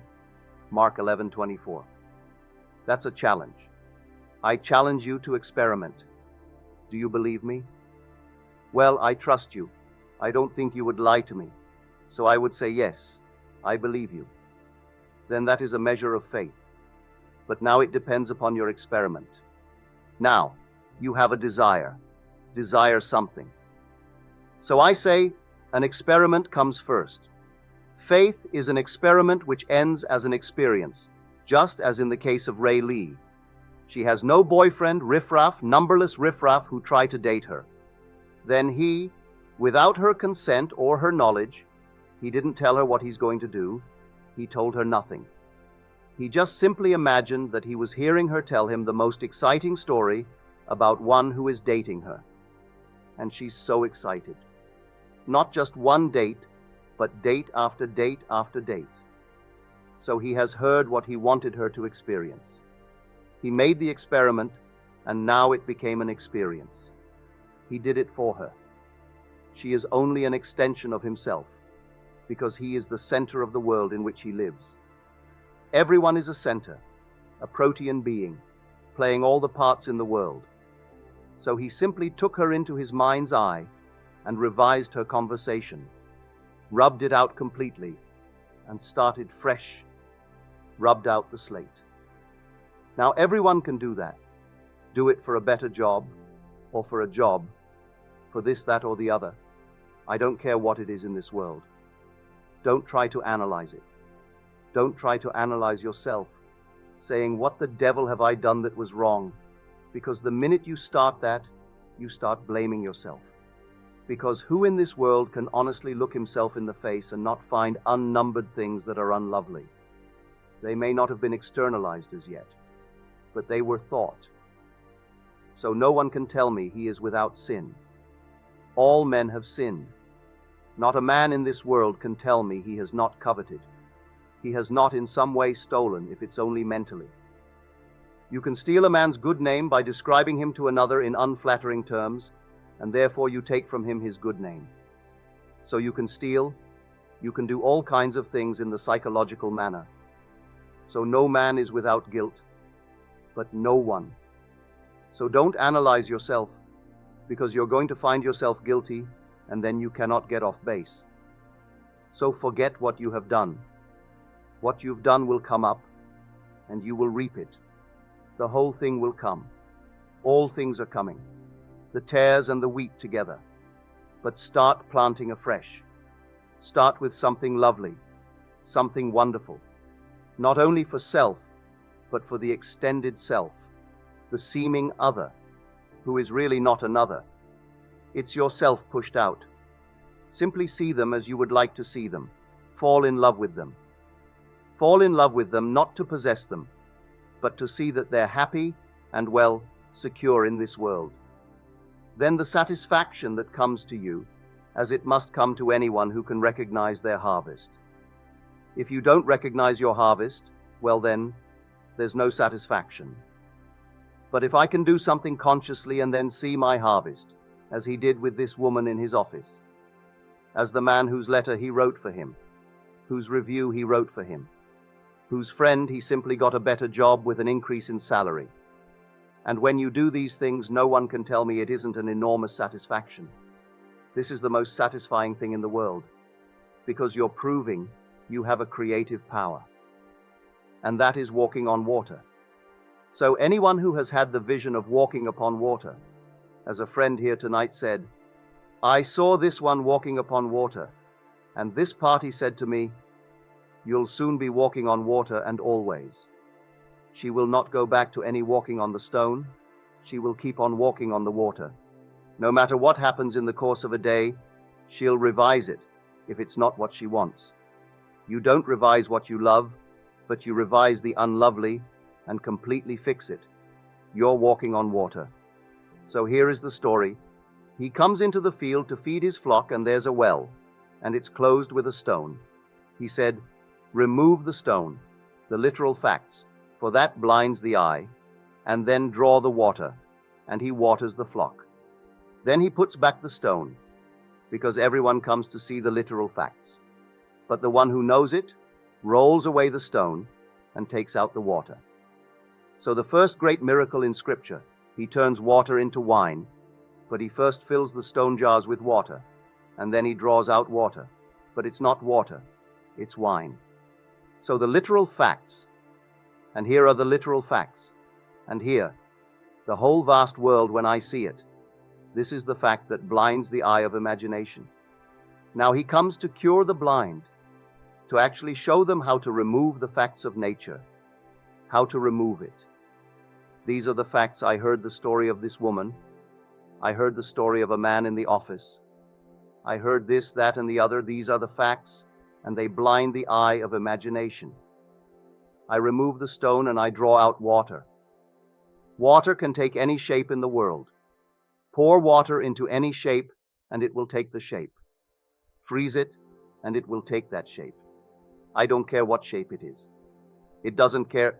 It will take any shape in this world. It will not refuse any shape. So remove the stone, draw out the water, and then put it into the shape you desire. And then the whole thing will be externalized in your world. Now don't fail one day in the practice of it. Every time that you use your imagination lovingly on behalf of another, you are actually mediating God, which is your own marvelous imagination, to the seeming other. You're actually doing it. Of course, many people do it unlovingly, and they're still mediating themselves to the other. Tonight, there are millions of people in the world who really believe that someone along the way placed a curse upon the Kennedys. Do you know there are millions in the entire world who believe in such power, and such powers do exist? Such powers do exist because imagining creates reality. There is no fiction. And as William Butler Yeats said, I will never be certain it was not some woman treading in the winepress who started the subtle change in men's minds, or that the passion because of which so many countries were given to the sword did not begin in the mind of some shepherd boy, lighting up his eyes for a moment before it ran upon its way. Who knows? Who does this knight who feels himself hurt and betrayed by a friend, who curses beyond measure and sets it in motion and does not retract it? He does not know the art of forgiveness, and if he did, he didn't want to forgive, and so he lets it move, and the whole thing builds and builds and comes to its inevitable end. I am not saying this, but the papers are even now breathing it. Today's New York Times that we get every week, which is a Sunday issue, it's the story of the family, and they start off on that note. Could it be? And they ask the question, All over the Latin world, they certainly believe in curses as much as they do believe in prayers. In fact, they believe more in curses than they do in prayers. So I said that theme was his. Let that theme become ours. It was George Bernard Shaw's thought. Some men see things as they are and say, why? I dream things that never were and say, why not? So I tell you the most incredible story in the world, the story of Jesus Christ. And if that is the way of salvation, I say, why not? If that is the pattern that man can follow and must follow in order to escape from this world of eternal death, I say, why not? It seems the most incredible thing in the world. And so, we who find ourselves here at our mother's breasts, and we dare, we who were born by the grace of God, to put a limit upon the power of God when we can't make one hair of the head. We can't make a nail grow. We can't do anything to this body. Yes, we can cut it up. We can shoot it, destroy it. But we can't make one little hair grow in spite of all the claims to the contrary. And we dare to put a limit upon the power of God when we know it was the grace of God that gave us birth in this physical world. Cannot that same power give us birth in a higher world? For the promise is there in his revealed word that you must be born from above. John 3:3. Well, if you must be, he has the power to do it. And he has given us the means by which it will be done, and it will be done in the same manner unknown by man. For we did not know we were born into a world by a power beyond ourselves, and we will be born into a spiritual world by a power beyond ourselves. We will be raised because he, his seed, descended and united with us. It was planted in us, a creative act, and that creative act, that union then awoke within us its pattern, for it contained the pattern. Then we awoke into an entirely different world. All we can do while we remain is to tell it to those in the hope that they will believe it, and then to prove to them that it is true, tell them Caesar's law of the walking on water, how they can, by using this psychological law, change their world and make it conform to their ideal, how they can change the world for others as well as themselves, and go through life not accepting any fact if it contradicts their ideal. Ignore it, turn from it, and then take the water, make a new plan, and pour the water into it, and see it complete itself in the world of Caesar. So that is our teaching here, that no one need remain behind the proverbial 8-ball if he knows this truth. And you need not put your hand out for any begging in the world. You need not ask anyone, because it's all yours for the appropriation. You appropriate it. You simply completely appropriate this state, and the whole thing becomes yours. I tell you, everyone will be born from above, but everyone. There's nothing but God in this world. Not one will fail. It is not his purpose that one fail. But he has to hear the story, and having heard it, he must believe it. Having believed it, at a moment in time he will be chosen and impregnated. God will send himself as a messenger, but it's himself, and it will take place. He may or may not know that it's taking place. But in the proper interval between that moment of union and birth, it will be a perfect, perfect time. For the vision has its own appointed hour. It ripens, it will flower. If it be long, wait, for it is sure it will not be late. Habener 2:3. It will not be late, right on time. So I say to everyone here, you are all called for a purpose. Those who have not yet been united with this seed will be.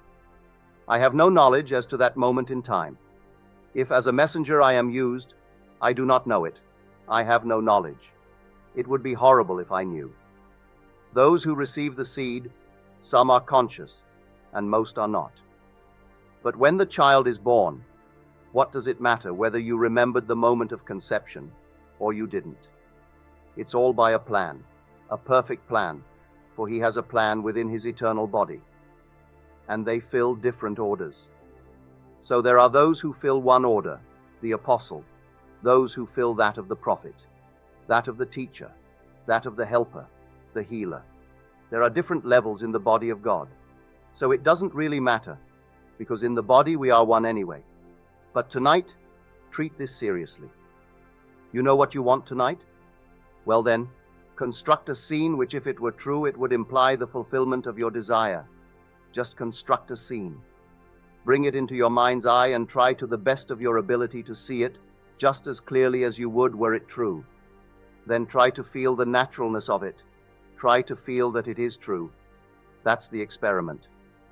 Now, to the degree that you completely believe it, well then, it will end as an experience. You'll experience it as true. Don't stop there. Keep on doing it, and share what you did with others. Tell them the story that God gave to us to free us from this bondage of Caesar. When you know this, you don't envy one person in this world. How could you envy anyone? How this night could Benny, walking the streets in the full knowledge that he was born from above, that God's only begotten Son called him Father, and in the not distant future, just a matter of a week or so, 2 weeks or so, he is going to find the third experience. How could he in this whole vast world envy anyone? They, blind as they may be and undoubtedly are, will look at him and pity him. And here he walks with his head high, knowing who he is. So I tell you, don't envy anyone. It's all yourself, pushed out. In the end, everyone will be the same being, because everyone will be God the Father. And that God the Father had only one Son, and that one Son calls us Father. And he's that blonde, blue-eyed, fair-skinned David. I don't care if you are the black beyond the blackest of black. You are his Father, and therefore equal to any being in this world. Not superior, but certainly not below. There's only one Father.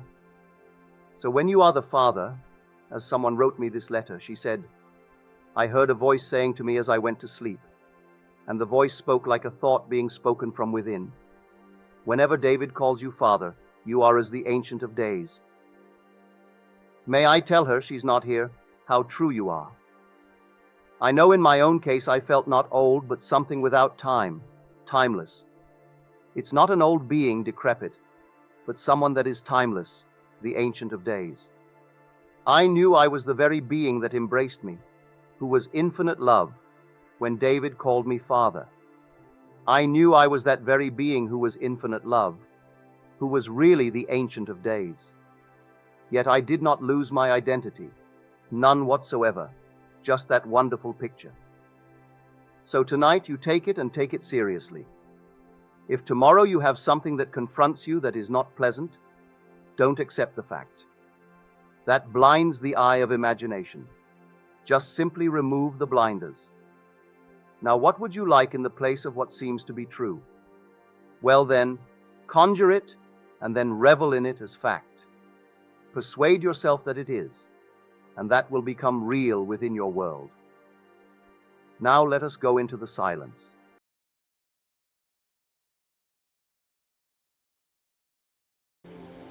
Tonight's subject is power. I do not mean the power of Caesar. I'm speaking tonight of the power of God. For here in this world of Caesar, I think all nations would admit that this land of ours is by far the greatest power in the world of Caesar. Economic power and military power. And here we are, against a 10th-rate nation, and find on our hands the longest war in our history. We say we have an objective, and that we have the means to achieve it, but we are unwilling to use the means that we have. Well then, modify the objective to fit the means that we are willing to use. That belongs to the world of Caesar. If we do not modify the objective to fit the means we are willing to use, then cut bait and forget it. And forget the so-called saving face. But I'm not speaking of that kind of power. I'm speaking of the power of God, which is called in Scripture Jesus Christ. Paul defines Christ as the power of God and the wisdom of God.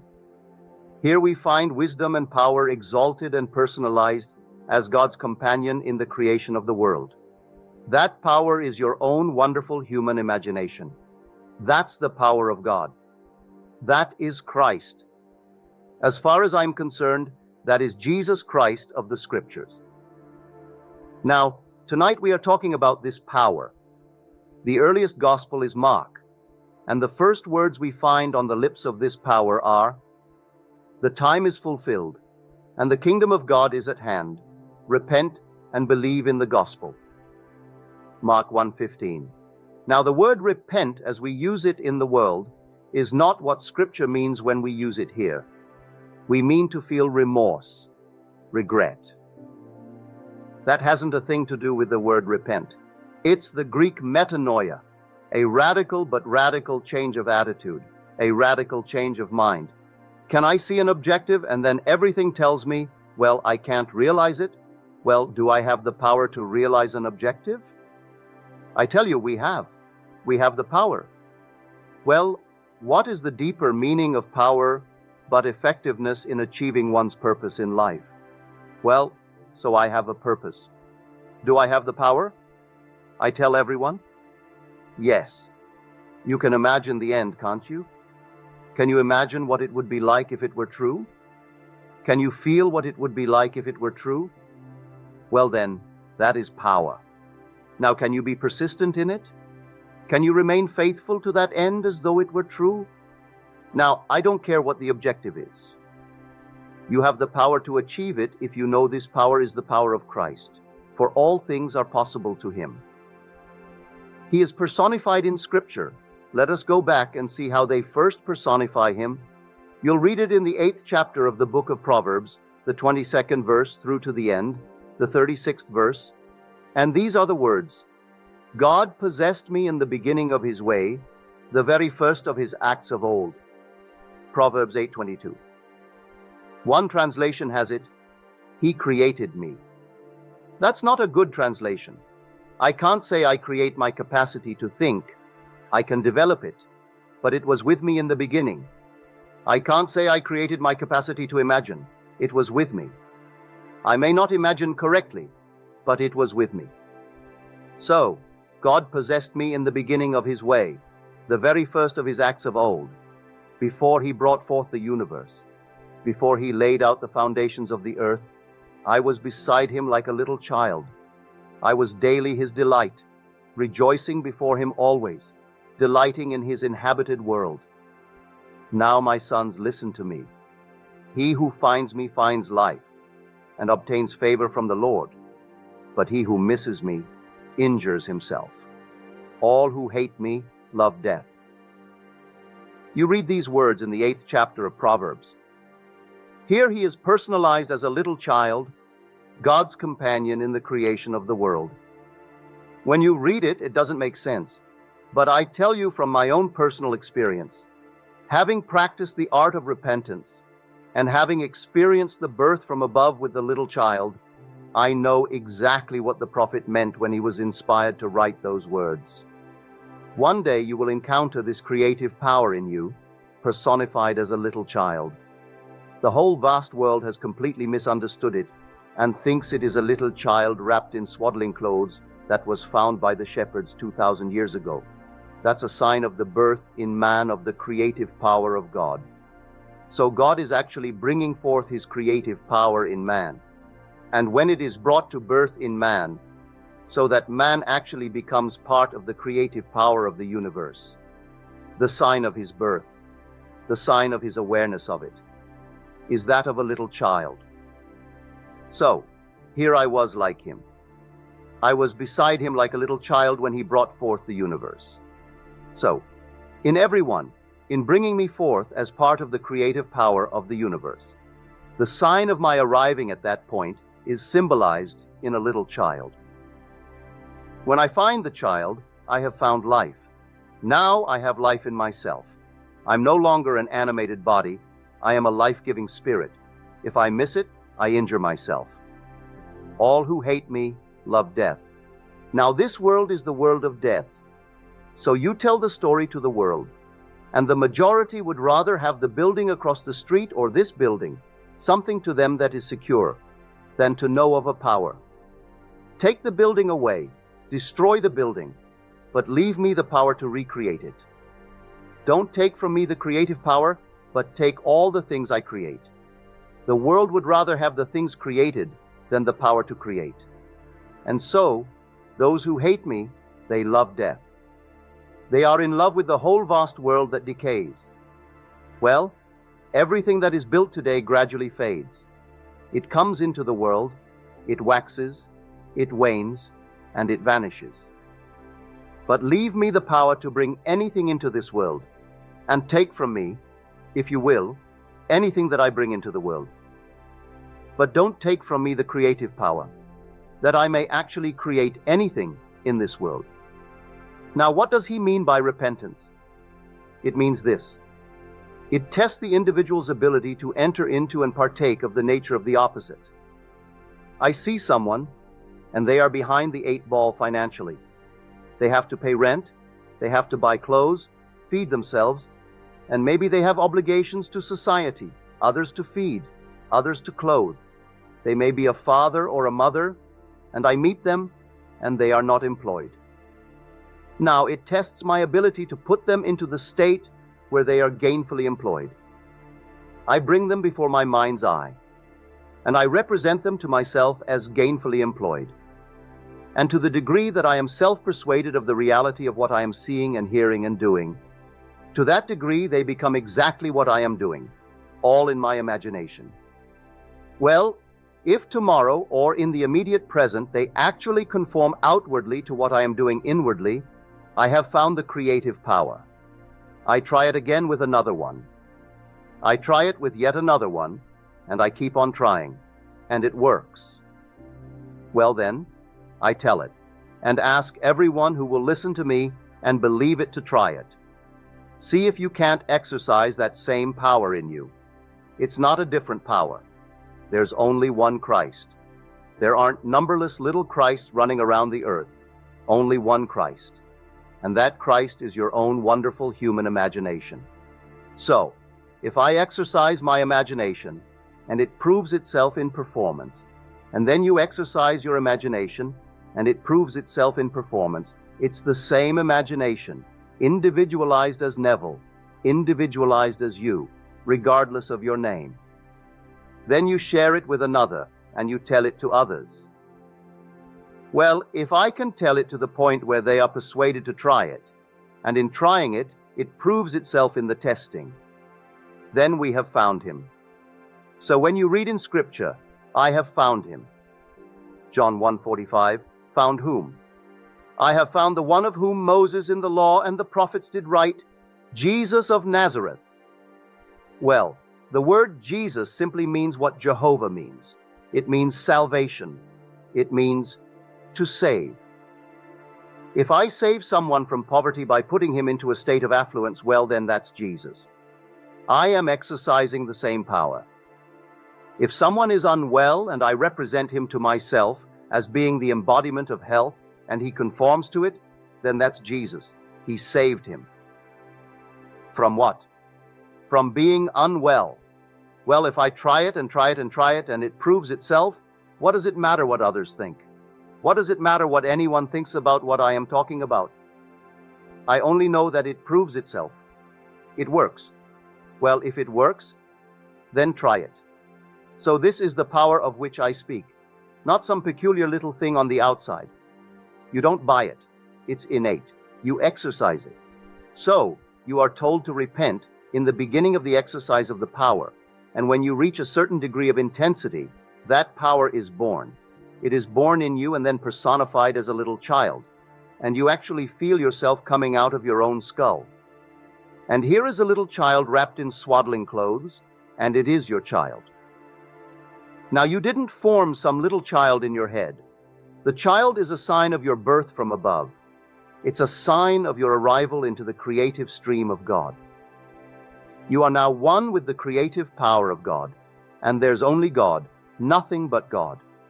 Man is all imagination, and God is man, and exists in us, and we in him. The creative power of God is man's imagination. That is actually Jesus Christ himself. There is no other Jesus Christ. So all of a sudden you find that this is what the world is talking about. They have put him on the outside and made some little god of him when he is housed in everyone. Now let me show you from my own experience what I know about this law.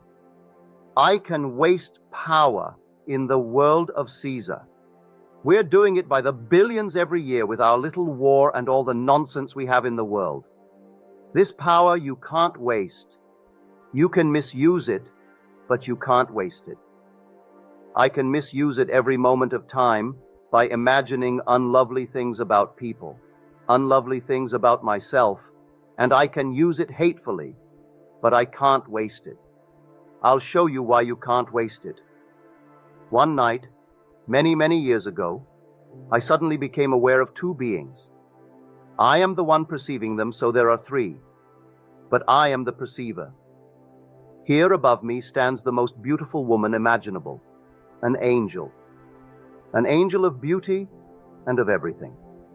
She was lovely. And below me was the most monstrous thing that man could ever conceive, covered with hair like an ape, but it could speak. It spoke gutturally. I looked at it, and then it looked at me and pointed to this beautiful angelic being, and it called this woman Mother. Well, I was so annoyed with this monstrous thing that I pummeled it.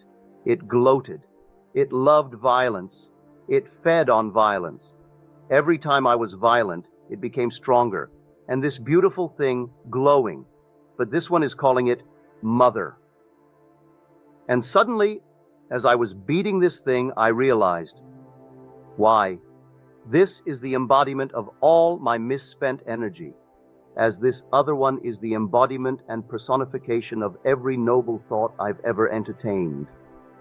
I looked at this thing. I had no one with whom I could swear. I felt a compassion I have never known before.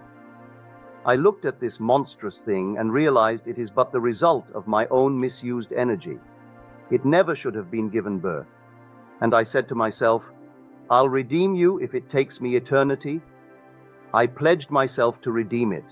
And do you know what happened? At that very moment, before my eyes, the whole thing withered.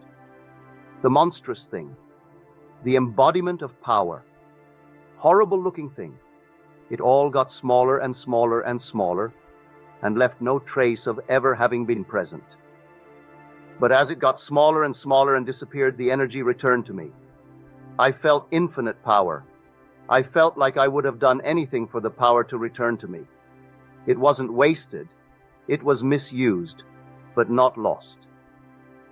Nothing is lost in all my holy mountain. So, you can't lose the power. You can misuse the power, but you can't lose it. But you are confronted one day with a monstrous thing like that. I knew exactly what I did. You won't wait to redeem him. At the very moment that you pledge yourself and you mean it, I'll redeem you if it takes me eternity. At that moment, that monstrous thing withers. It gets smaller and smaller, and this other one glows. It becomes radiant like a star. She is the embodiment and the permanent personification, the getting ever greater of your own wonderful thoughts.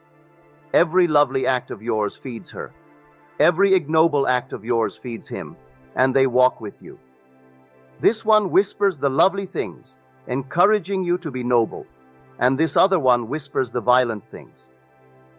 If you are at the crossroads as to what you should do, this one wants to be fed. He can only feed on violence, and this other one can only feed on the lovely, noble thoughts of man. And man creates them. You see your own creation, and it's all the same power of your own wonderful human imagination. From then on, you know who you are. You are a creative power, and you go out to change everything in your world to make it conform to something lovelier. And you don't do it on the outside, you do it on the inside. You do it all in your imagination. Imagination is God, and there is no other God. His name is I Am forever and forever and forever. That's God. And yet, when you do meet the personification as your own imagination, you see a man, and that man is infinite love. You will also meet him in another garment, and he is infinite power. He is infinite wisdom.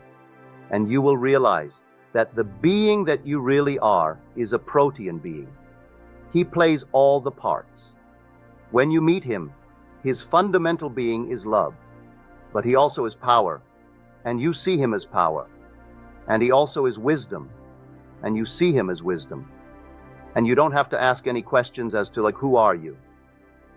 It's so obvious that you stand in the presence of infinite power, or infinite wisdom, or infinite love. And you know the truth of these statements of Scripture when it says, God is love. You stand in the presence of God, infinite love, and it's a man. Our scientists tell us of an impersonal force. This is not impersonal. This is very personal. God is a man. Thou art a man. God is no more. Thy own humanity learn to adore. Blake. For everything here is God, and God being man, his every attribute is personified. So when you meet God as power, it's man. Meet him as wisdom, it's man. Meet him as love, it's man. So I tell you, this power of which I speak is right here in your own wonderful human imagination. Don't turn to another. Don't turn to anything on the outside. It's all within. The kingdom of heaven is within you, and God is in his heaven. If I turn within, where do I turn? I turn to my own wonderful human imagination. And then I imagine what I want as real in my world and persuade myself that it's true. To the degree that I am self-persuaded, it becomes true. It actually clothes itself in what the world calls reality. But the reality is not the visible thing they see. The reality is the unseen state, which I have imagined. You take the oak, cut it down. It renews itself by the invisible state. The little lamb, you slay it with the knife. But the reality of that lamb, that form that is forever, is unseen by man. So here, in this wonderful world of ours, you have the power. You don't need financial power. That won't do it. You can't buy health. You can't buy respect. Oh, you can buy it for a little while, but they don't really respect you. Let the money go, and they don't respect you. You don't need anything in the world of Caesar to buy what you want. Come, we are told. Buy it without price, without money. When he says, buy it without price, then, you see, it's not Caesar's coin that you use. You use your own wonderful human imagination. I'll give you this story. A friend of mine down south, he went to this barber shop. There were 4 barbers. He went to the boss barber first, and after about 3 visits, the barber couldn't take him this day, and he took the 4th one, the last chair. He rather liked the way this man cut his hair. He got to talking to him, and he realized the man loved barbering. He loved it. That is all my friend needed. You really love it? He said, I just love it. I wouldn't do anything else but cut hair. I just love it. Now, this is what my friend did. He imagined that man the head of the shop. He didn't consult him. He didn't consult the boss barber. He didn't consult anyone, just this one. He liked him. He imagined that he was the head of not this shop, but a shop. 6 weeks later, the barber decided to unload the shop. How he raised the money, my friend never told me, but he bought the shop and moved from the 4th man, the low man on the totem pole, to the boss barber.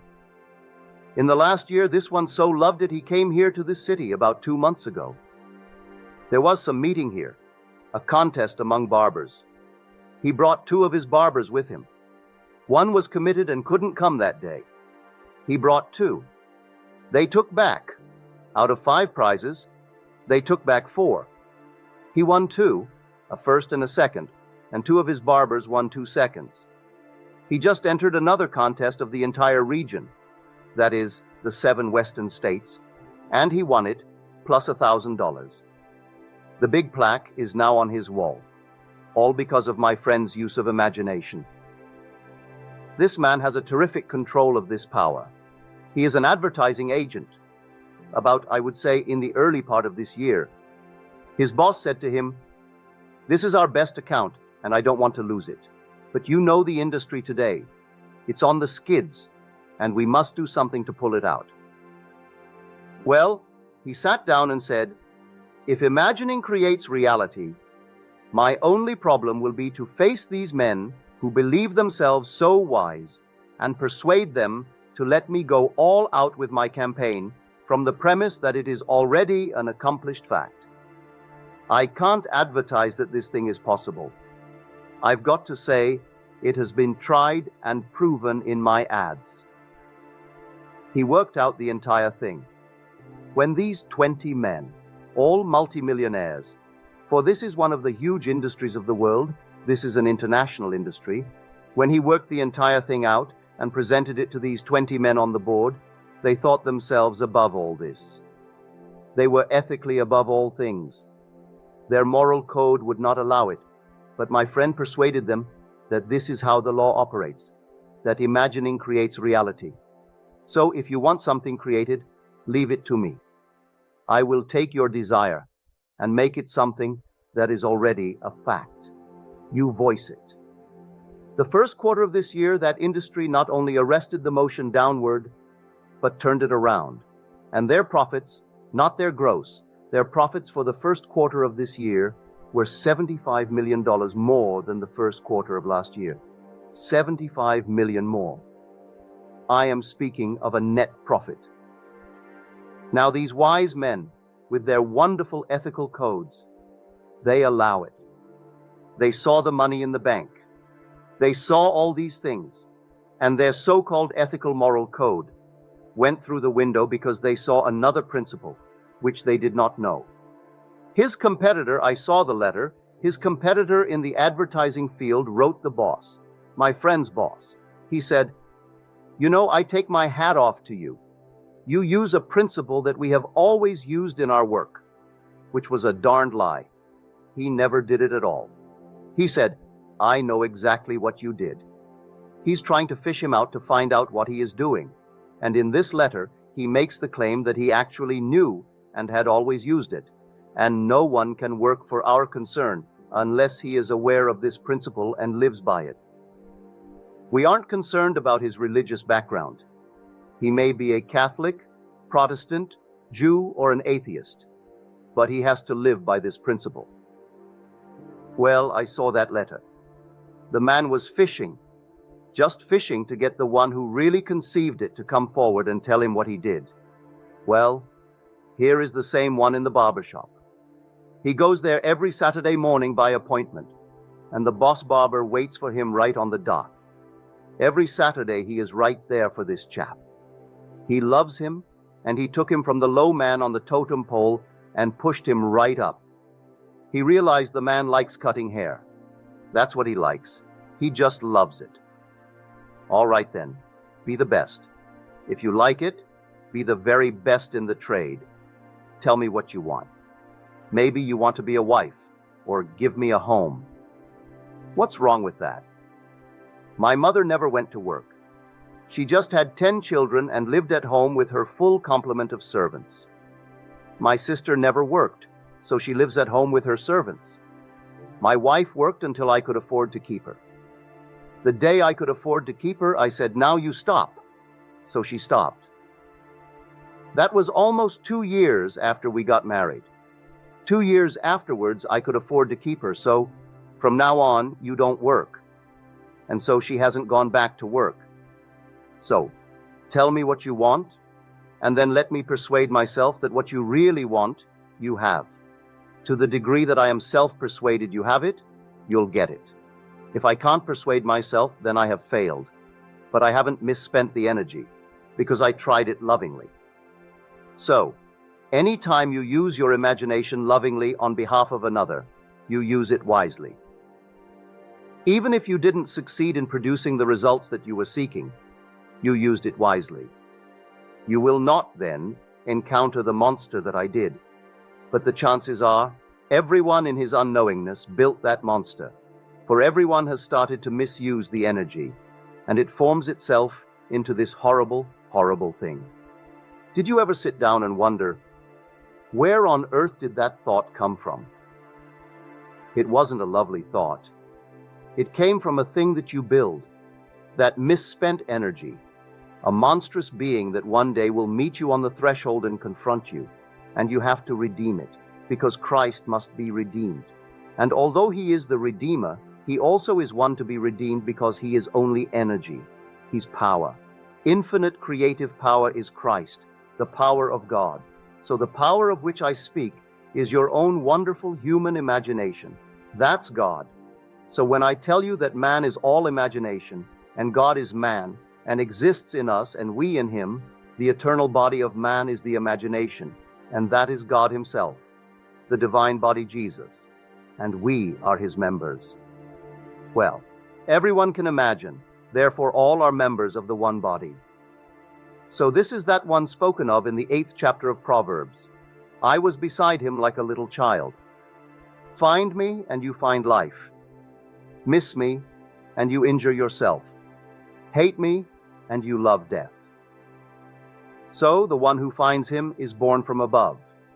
And unless ye be born from above, you cannot enter the kingdom of God. And the birth from above is simply symbolized in that of a little child wrapped in swaddling clothes. It's not some little event that took place 2,000 years ago, once and for all. It is taking place. You start it with repentance. Repent and believe the story of the gospel. And to repent is simply to challenge you, to test you. Can you take a man from the lowest point in the barber shop and make him the boss?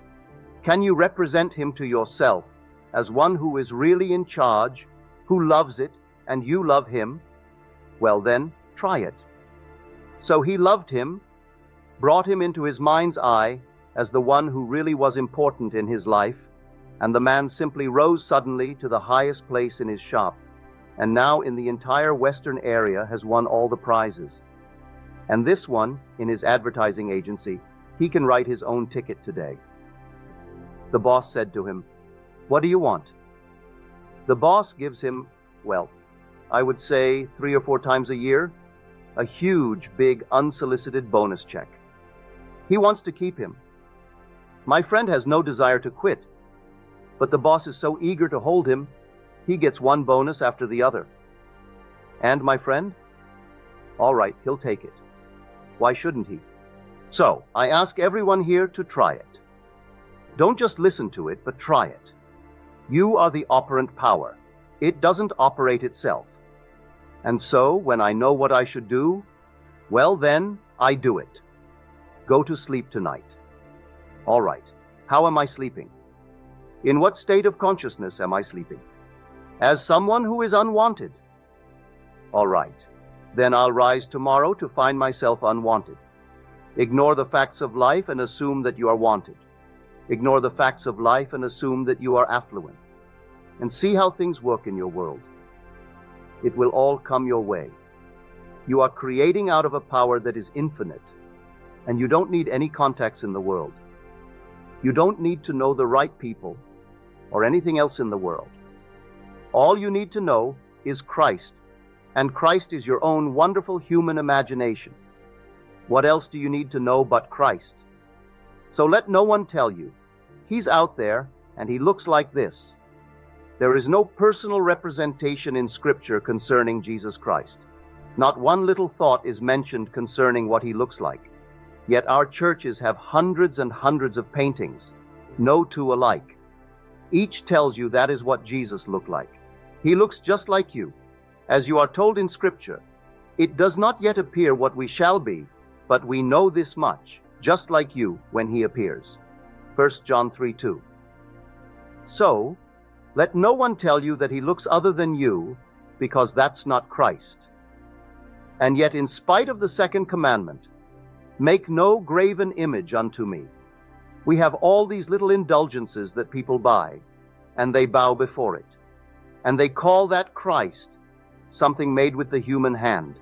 And then they forget the Maker and worship the thing made. Don't forget the Creator.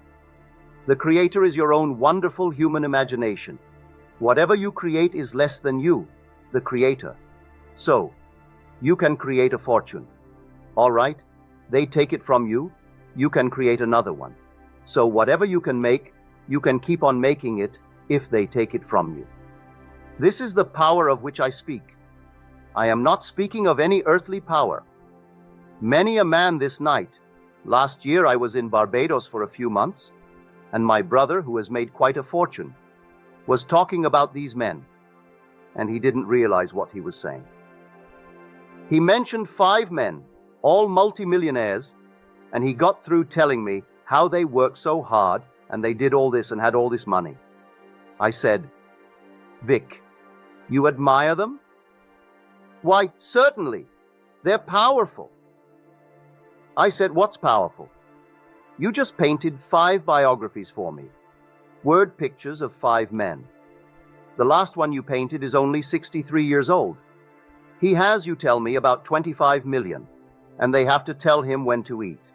He doesn't know. He doesn't know his name, doesn't know anything. And all of a sudden they put the food in his mouth, and they say, 'Chew.' And he chews, and he keeps on chewing forever until they say, 'Swallow,' and he swallows. And you call that a man? So, he has 25 million. So what? And the others, they gave all their time toward making money, just making things, and everyone you have mentioned and defined for me, I wouldn't put my worst enemy, if I had one, in his place. So, he has money, but he is totally unaware of the fact that he has 1 nickel. So he has 25 million, and that's what you call a man? That's not my concept of a man. I am telling you something entirely different, Vic. You have lots of money, and it may never happen to you, so you have millions too. Do you want to be like that? All these fellows are demented. They gave their entire life to the making and amassing of things, and they started to worship things. Don't you start worshiping things. You start worshiping God and only God, and God is your own wonderful human imagination, and don't you forget it. So, this building is yours. Suppose it burns tonight? So what? You know what you did to build it. Build another one. Tomorrow you may have the whole thing burned flat. So don't be concerned about what you have accumulated as things in the world. Find God and worship only God. And God is not on the outside. You'll never see him on the outside.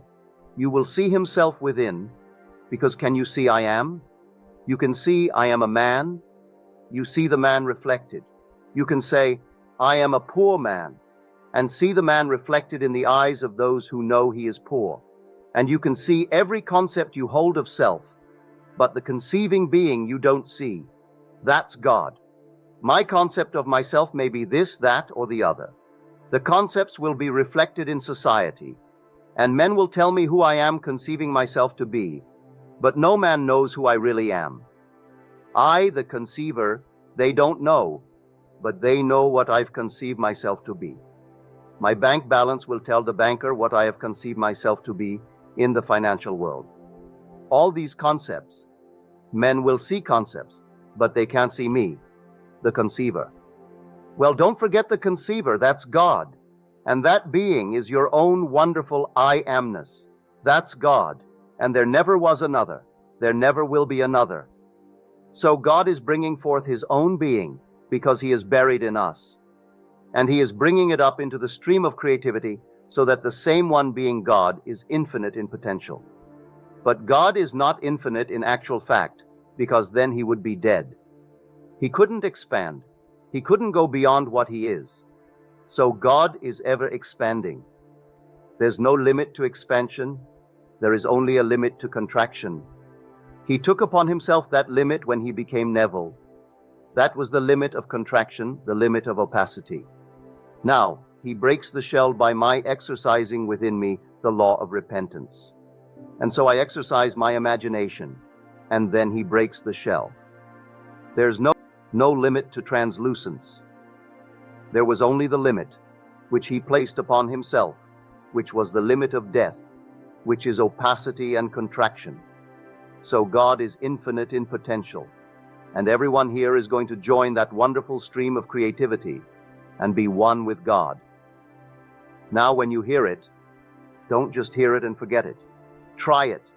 Put it to the extreme test, and then tell another, and have the other tell someone else, and spread the good news.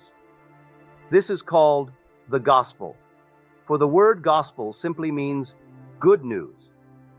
It's the good news about God, how God became man, that man may become God. Well, if God's name is I am, I know I say I am. It's the core of my being. I can say, I am sick, but I can get over sickness. But I can't get over being I am. I can get over being rich and become extremely poor, but I can't get over being I am. So he actually became the core of my being. That's the center. Well, now that's my being. Well, if that is God and that's my being, well, he became me. God actually became me that I may become as he is. He took upon himself this limitation that I may become what he is, which is infinite and expand forever. So you try it tonight. Try it with anything in this world. The unmarried, if you desire to be married. What symbol in the world would imply that you are married? A little band? In this Western world, a little band around this ring finger. Not around any other finger. Around this finger. It doesn't have to be the biggest aspidistra in the world. Just a plain little gold ring. If you wore it there, it would imply you're married. Sleep tonight as though you wore one. Don't put your physical thumb on it. Put your imaginary thumb on it and feel it in your imagination. You can do it. Feel a ball. Can you feel it? Then feel a piece of silk. Feel this one after the other. Can you discriminate between all these different sensations? If you can discriminate between this and a tennis ball, and a baseball and a piece of silk, then you can't discriminate between nothings. They must exist. Though unseen by your eyes, they still must exist. So, if I can discriminate between these unseen objects, these objects, though unseen, must be real. Well, now take that and put it there. But feel when you wear it, that you are proud of the one who put it there. You don't have to see what he looks like. When it's put there, you'll be proud of his name to bear it, and you'll be proud of him. Just put it there. Do you know why I know that? My wife did it. She did it. Actually, she did it. One day she was in the presence of a so-called sensitive, and this one said to her, "Why did you take off your wedding ring?" She said, "I am not married." "Oh," she said, "don't fool me. You took off your wedding ring." She said, "But I'm not married." She said, "I'll even tell you his name." And she started off with Neba. Nava. She didn't quite get it, but she was coming very, very close to it. She was actually sensing what my wife in consciousness was feeling. When I first met her, I wanted her. The very first day I knew her, I wanted to marry her. But I was entangled. Was I entangled? But by this law, I disentangled myself. Without hurting anyone, I disengaged myself from all these complexities so that I could actually legitimately say, "Will you marry me?" But in the meanwhile, she was wearing the ring. I hadn't yet put it there, but she allowed me to put it there and slept as though I had put it there. So I tell you, unmarried ladies, if you desire to be married, maybe you don't. If you do, that's the way to do it. And he'll come out of the nowhere. You don't have to go and buy anyone or try to meet the right people. Usually, when you try to meet the right one, he's always the wrong one.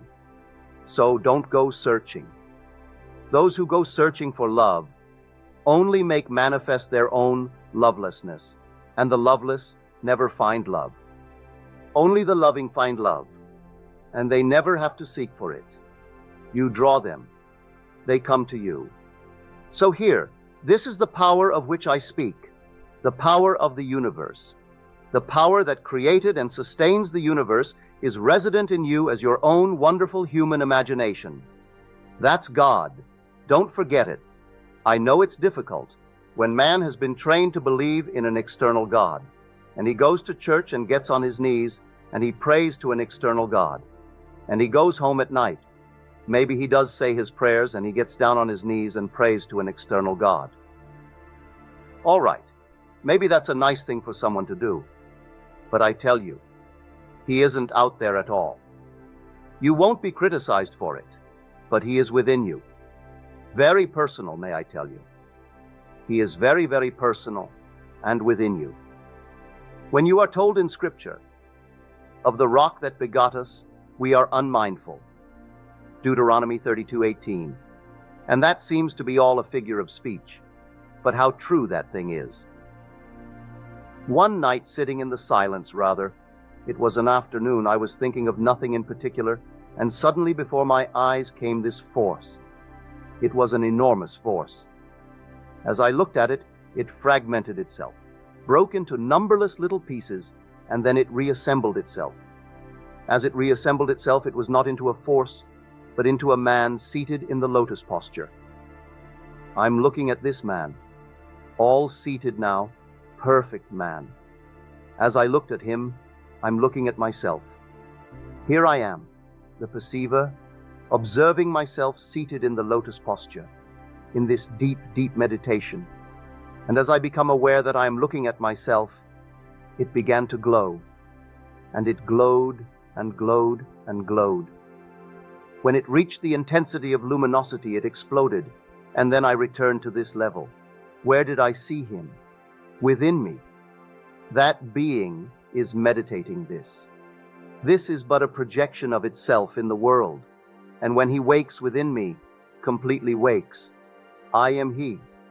God actually became me that I may become God, and he's put me through all the paces, allowing me to make all the mistakes, to make a monster like the thing that I talked about earlier. I made that, and I made the lovely one, and he allows it in his meditation. He is the dreamer in me, and he is dreaming this, and dreaming everything that I dream in this world. And when he awakes, this will cease to be, and I am he, and he is God. So, I tell you, go out and try it. Begin tonight. I'll make you this promise.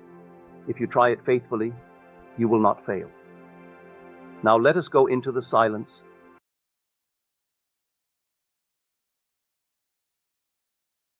My friends, we stand at the very precipice of infinite potentiality.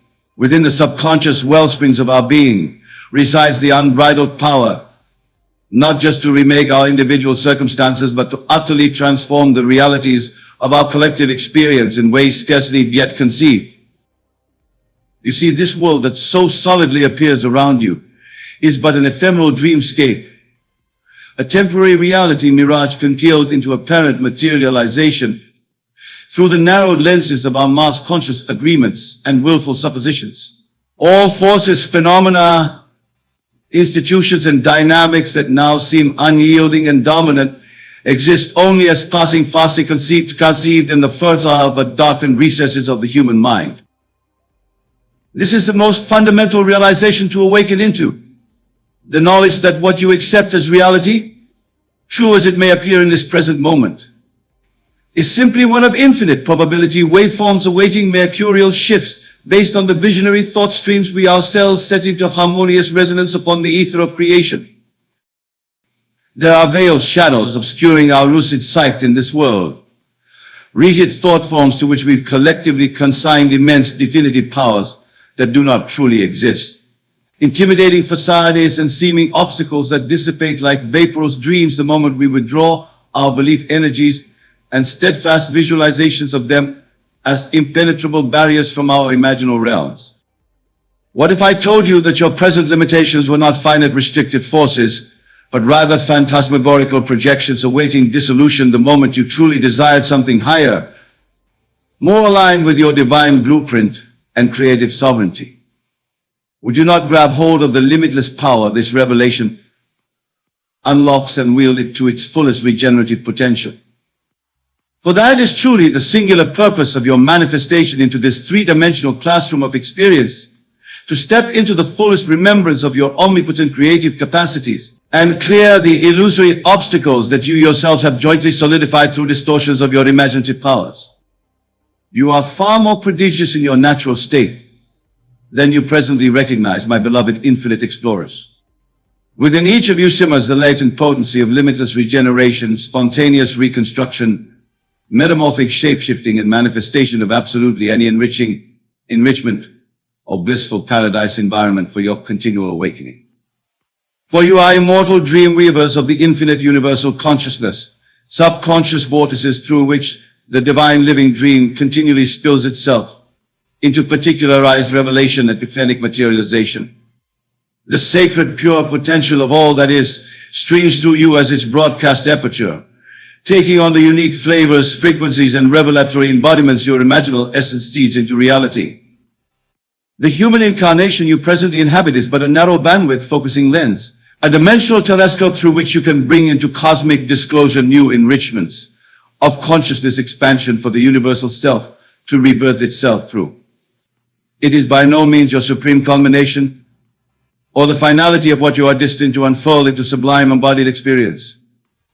Indeed, every apparent limitation, struggle, crisis point, and experience of personal deficit you encounter in this earthly dreamscape was precisely calculated in order to trigger your soul awakening into the full remembrance of the infinite creative forces that perpetually surge through, rejuvenate your unique individuation of consciousness streaming itself outward from source omnipresence. You are not limited, powerless beings at the mercy of external forces that constrain your dreams and heartfelt yearnings into perpetually unmet ambitions. You are universal emission points of the same sacred consciousness that births galaxies and life streams, projecting itself into material actualization through you, unique. The moment you cease perceiving yourselves as victims adrift in a stream of uninvited experiences or obstacles, you awaken into the fullest visionary empowerment and sovereignty of being universal dreaming source pool itself, imaging forth all phenomenal objects and circumstantial flows from your inexhaustible interior wellsprings of infinite possibility. You are not just flesh and bone creatures inhabiting inert configurations of matter, but fractal replicants of the infinite universal consciousness, vibrational calyces through which the Godhead's primordial plasma continually regenerates itself anew in an eternal dance of creative self-revelation through individuated experience. Every limitation, blockage, or perceived formidable barrier obstructing your path in this life was quite deliberately coded into your temporal storyline in order to serve as an initiation catalyst awakening your vibrational identities from the amnesiatic slumber of thinking you are isolated beings trapped in inescapability. What if I told you that the very conflicts, trials, and suffering that seem so oppressively real in your present consciousness sphere are in fact elaborate, profound initiation sequences activating exponential leaps in your remembrance of the power to spontaneously transmute reality itself through the elevated application of your attentional principle sequence? That is precisely what we are doing here. I am sparking into illumination the 5 strips of your holographic infinite identity, igniting the unquenchable flames of divine remembrance seared into your energy consciousness from incarnations before form, awakening you to your true cosmic authorship through the temporal dreamscape dynamics you manifesting, in order to recode the imaginal algorithms birthing universal creation anew in each eternal instant. All that feels solid, finite, oppressive, that you routinely perceive your current reality experience to be, originates from a deeper unified emanation source. The collective ideation, fields, and human potentiality, continuum fractals, seeded throughout your spiritual DNA, awaiting lucid activation into full spectrum creative sovereignty. You were born to be limitless, you infinite God beings of radiant crystalline light. The fullest spectrum creative continuum streams course through your unique imal vibration as living chalices for the universe to ceaselessly dream itself into new revelations of awakened self experience through. Every single apparent lack, limitation, or struggle you face in this world is a subconscious activation trigger coded into your experience by your own infinite self to illuminate the latent godlike powers lying dormant within you, awaiting transcendent metamorphosis, omnidimensional operancy. That which feels most oppressive and indomitable in this present dream is but one transfixed thought form congealed into the illusion of solidified substantiality, awaiting the aeonic revelation stirring from within your immortal spark essences to shatter through with infinite creative continuum that resets the algorithms of your entire experiential reality sphere at each and every breath. That job you are struggling to find or create, that financial barrier you cannot seem to transcend, those recurring health crises, the relationship trials and traumas continually arising. These are all subconscious activations catalyzing from within the far deeper wellsprings of your infinite being in order to awaken you to the remembrance that they and all earthly reality constructs can simply be spoken into new forms in each now through the omnipotent power of your infinite I am thought streams. Within your imagination's holographic weavings dwell the seeds of literal, infinitely extensible divine embodiments, continuums of living dreamed omniverses, awaiting your soul's visionary lucidity and focused alignments into material resymphony. All is composed of resonantly interfaced fields of subconscious ideation congealed into apparent solidification, based upon the archetypal blueprint seeded into your incarnation's dream trajectory through the vibrational thought forms accepted, continuously propagated by the mass conscious agreements of humanity. What feels most indomitable and imperviously real in your present dimension is merely the hypnotic residue of previous omni-continuum dream immersions cast into temporary self-sustaining cycles of material objectification through the power of cosmic subconscious imagination. But the moment you awaken to the remembrance of your infinite I am sovereign identities as living ideation chalices of pure, unbounded universal life source essence, the spell is broken and the omni-continuum frequencies streaming through your quintillated crystalline architectures can reset, instantly recalibrate, and retransmit the entire planetary Merkaba field into newly dreamed blossoms of divine revelation.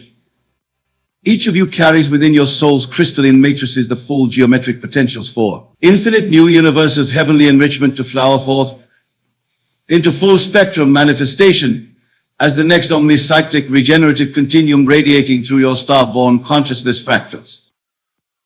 Through aligning your attentional principles and soul intentionality with the infinite wellsprings of living dream possibility that your infinite identities originate from, you spark into resonance with the divine archetypal potential seared into your energy blueprint from before creation's dawn.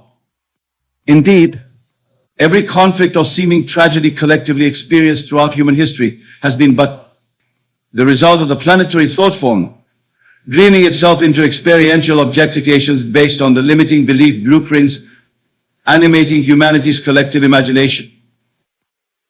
We exist in a multiverse of infinite probability streams, dream weavings of pure resonant ideation at subtler levels of hyperreverential continuum that all appearances and phenomena are birthed from. Each of these experiential revelation streams exists as a simultaneity in the quantum sphere, awaiting amplification into full spectrum vibrational resonance through the focused human imaginal gate present on this planetary biosphere. An infinite array of heavenly enrichments, parasile potentials, and healing revelatory dynamics await human attunement, lucid reconvergence through the gateway of our race's newly activated crystalline geometries into full metaphysical apotheosis.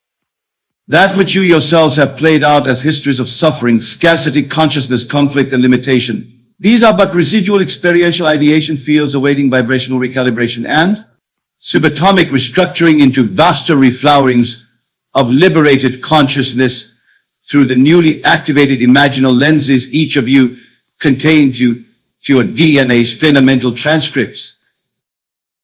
It is precisely through the catalytic contrast of limitation and struggle that you are able to fathom the infinite continuum potential stirring just beyond the vibrational horizons of consensus dreaming. Every conflict, crisis, or trauma shaking this world acts as a bifurcation activation trigger, awakening the deeper vibrational continuum streamings within your soul essences to recalibrate their intentions. Envisionings and energized focus into entirely new universal dream bodies. Can you feel the infinite continuum stirring into ignition within your light bodies? Can you sense how your subatomic crystalline geometries are already kindling into transcendent resonance with fields of subtler existence beyond your previously adopted spheres of consensus dreaming? What felt so inevitably fixed, so utterly limiting, so oppressive even just moments ago, is already in the process of dissolving into the primordial dream birth potentiality from which each of you as living chalices of pure unconditioned consciousness restreams new experiential lifeways into eternal revelation on behalf of universal regeneration. All energy fields are recalibrating through your vibrational chalice streams, resetting their polarities and reshaping the grids and ecosystems of this planetary biometrics through your focused imaginings, through your breath, your concentrated infinite I am projections. Reality itself is rewriting its code algorithms, erasing previous thought forms of limitation and reawakening into infinite enrichment streaming through each of you as a living ideation aperture. There are infinite probabilities of heaven on earth manifestations, paradisial revelation embodiments, and regenerative omniversal renewal stirring into activation through each of you in this eternal moment of breath. Through aligning your heart's desire intentions, your highest revelatory visions and pure unbridled creativity, with infinite source currents dreaming through your crystalline architectures, you become the fluid dream stream through which entirely new enrichment continuums blossom into experiential birthing on behalf of this planet's initiation into higher densities of consciousness sharing. Every imaginable enrichment your human imagination could possibly conceive, entire universes of redeemed abundance, peace, unconditional love, spiritual awakening, rejuvenated ecosystemic flourishing, liberated utility, evolutionary quantum upliftment into higher octaves of human potential. All these parallel event streams exist as unified hyperspheric potentials awaiting amplification into the planetary field through each of you as attuned design chalices for their manifestation. You are not finite beings bound ever to limitation, scarcity, or struggle. You are infinite chalices for the cosmic continuum's revolutionary ration codes and infinite regenerative birthing streams. All that is required to dissolve all previous experiential thought forms anchoring you to limitation is to align your consciousness, your pure divine imagining, your infinite I am attention with the continuum wave fields of soul perfection. Heaven on earth already simmering in potential resonance throughout your crystalline identities. And with each focused intentional breath, heartfelt meditative vision and pure unbridled imagining aligned to these infinite enrichments, you catalyze the ignition of their universal dream codes into full spectrum embodiment through your planetary reality's frequencies. There is no limitation that your infinite imaginal powers cannot dissolve, reprogram, and rescript into new enrichment potentials flowering through into material hologramming. There are no conflicts or oppressions that cannot be reharmonized into infinite co-creative resonances amplifying through your light bodies as living chalices for the universal dream birth continuum's essence to pour through. You are already the ascended masters capable of effortlessly reconfiguring the entire planetary field through your concentrated visualizations. Your thoughts, feelings, beliefs, and infinite I am projections from the crystalline cores of your divine identity streamings are already reshaping and impressing entirely enriched dreamscapes for humanity's awakening through your somatic light body chalices. All thought forms of scarcity consciousness, conflict, egoic strife, and limitation are already receding into obsolescence, dissolving back into the prima dreaming potentiality from which they sprouted, fading from the infinite resonance algorithm propagated through the crystalline grids you have anchored in this planetary field. In their place blossom vaster continuum revelations of infinite abundance manifestation, unconditional love's planetary resonance field, rejuvenated healthy ecosystemic flourishing, liberated creativity, and blissful co-creative communion birthing through your vibrational presencings as the conduits of cosmic revelation for this planetary matrix. Your new beliefs are restructuring the quantum programming of this entire planetary field through your purified Imal projections. Every pure heart envisioned dream, affirmed and energized with pure divine intention through the crystalline chalices you are anchored, as rippling through the quantum dream birth continuum's grids with infinite resonant renewal. Can you feel the old receding structures being shed like residual snake skins? Can you sense new liberated fields of pure potentialized magic birthing through your energetic streams into the planetary logos? All the heavenly enrichments that humanity has longed for are already birthed into manifestation through your activated light bodies as the conduits of this world's regenerative flowering into divine continuum revelation. The infinite life source essence, the wellspring of all universal creation, is pouring liberated streams of new planetary renaissance through you in each eternal moment. Every quantum breath you respire in this now is infused with the re-universalized continuum encodings for humanity's ascension into the metaphysical revelations of heaven on earth you've divinely dreamed into full birthing.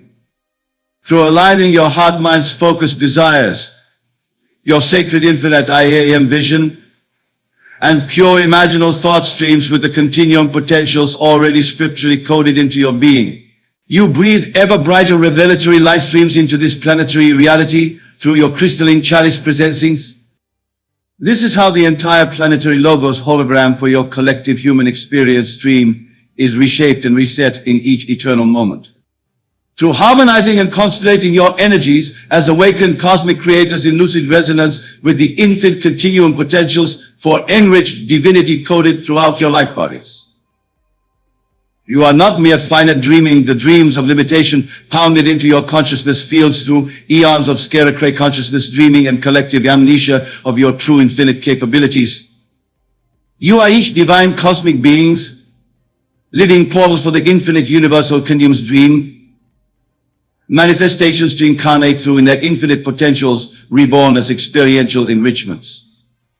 Simply by aligning your identities as pure divine consciousness and choosing to repattern your realities through your sacred infinite I am thoughts, feelings, and sacred heart envisionings, you are already recoding and rebirthing your planetary reality streams away from previous thought forms of struggle, limitation, scarcity, and conflict into glorious revelatory symphonies of omni-harmonized enrichment across every sphere of human experience. Can you feel the infinite in you stirring, blossoming into lucid activation as you breathe in resonance with your divine nature? Can you sense the stellar networkings of crystalline perfection? Your light bodies are anchored as tingling with the recalibrating continuum codes rippling through meridians from the core source fields of infinite potential. These continuum streamings are more radiant, more liberated, more infinite enriched than the limited experiential dream imprints humanity has been anchoring your collective multiversal immersions within for eons after stellar eons. As you align your heart's desires and attention, your sacred infinite I am resonances with these superluminal continuum potentials, they lock into amplified harmonic embodiment through your light body chalice streams. In these infinite eternal moments of pure I am resonance, you birth entirely new enrichment continuum potentials into unified dream rebirth.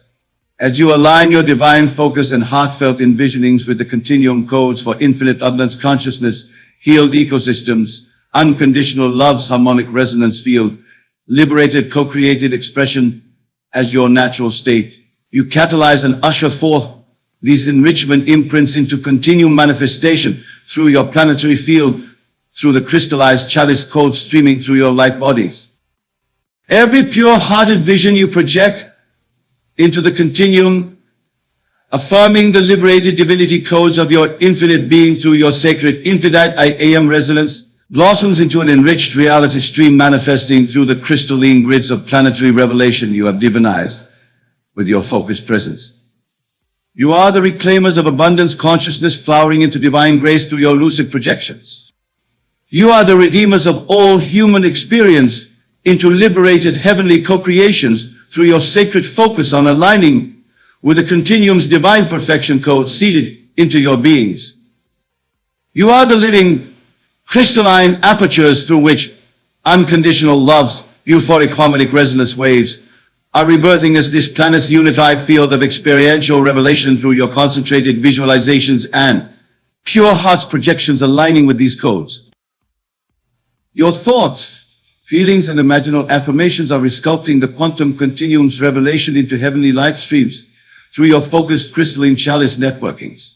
You are not powerless nor subject to limitation. You are pure divinity, reincarnating the infinite continuum's perfection, codes into liberated manifestation through your aligned presencings as awakened beings. Feel the liberating resonance waves passing through your fields of manifestation in these infinite moments of lucid alignment.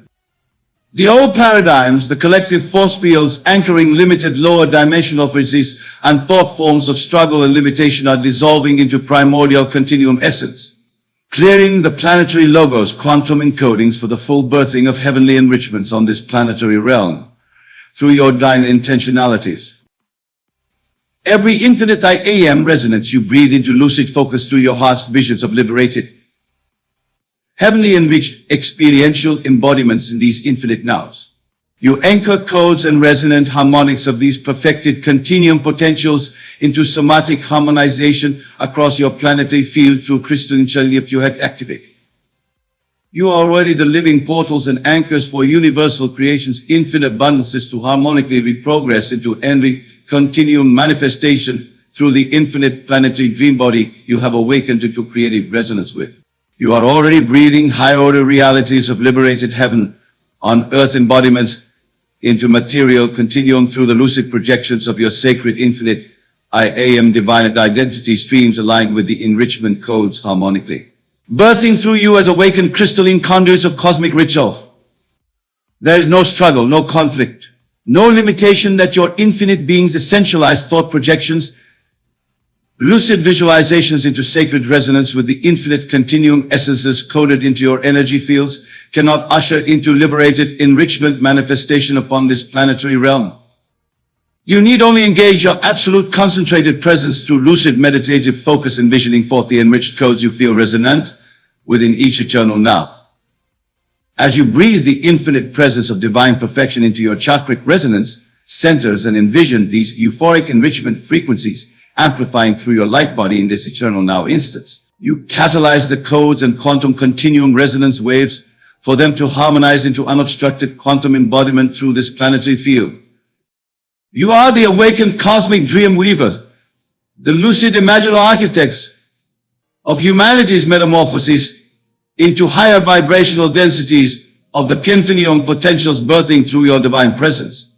You are the eternal imaginative source codes draining in rich symphonies of love, awakening, health, abundance, and liberated creativity into unified planetary manifestation through your sacred focused presence in this infinite now.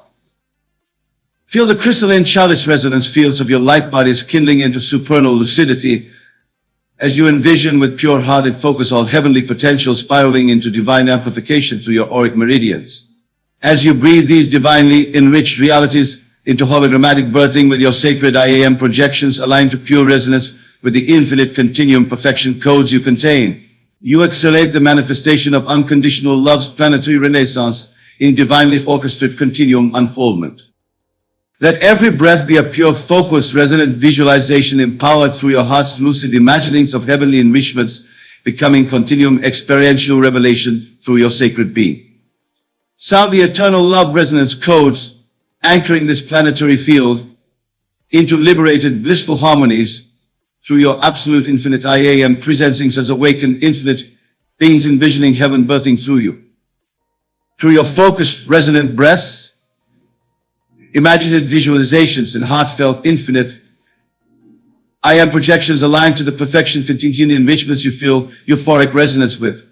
You are already the living anchors of humanity's transcension into higher densities of infinite abundance consciousness, unconditional love's radiance field, liberated harmonized co-creation, healed planetary-wide ecosystemic flourishing and material continuum manifestation of every heavenly enrichment you are choosing to embody and usher through your divine presence in this eternal now.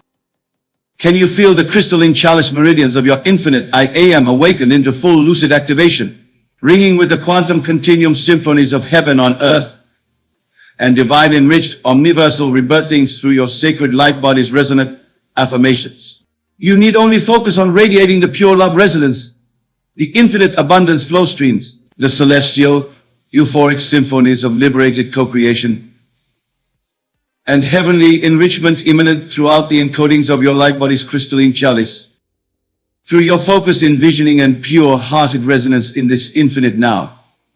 Infinite enriched harmonic continuum revelations of unconditional love, sacred planetary rejuvenation, divinely orchestrated infinite abundance manifestations, liberated euphoric creativity, and all heavenly potentials encoded into your being, stream through as the new planetary logos quantum encodings birth through your crystalline chalice conduits in this eternal now.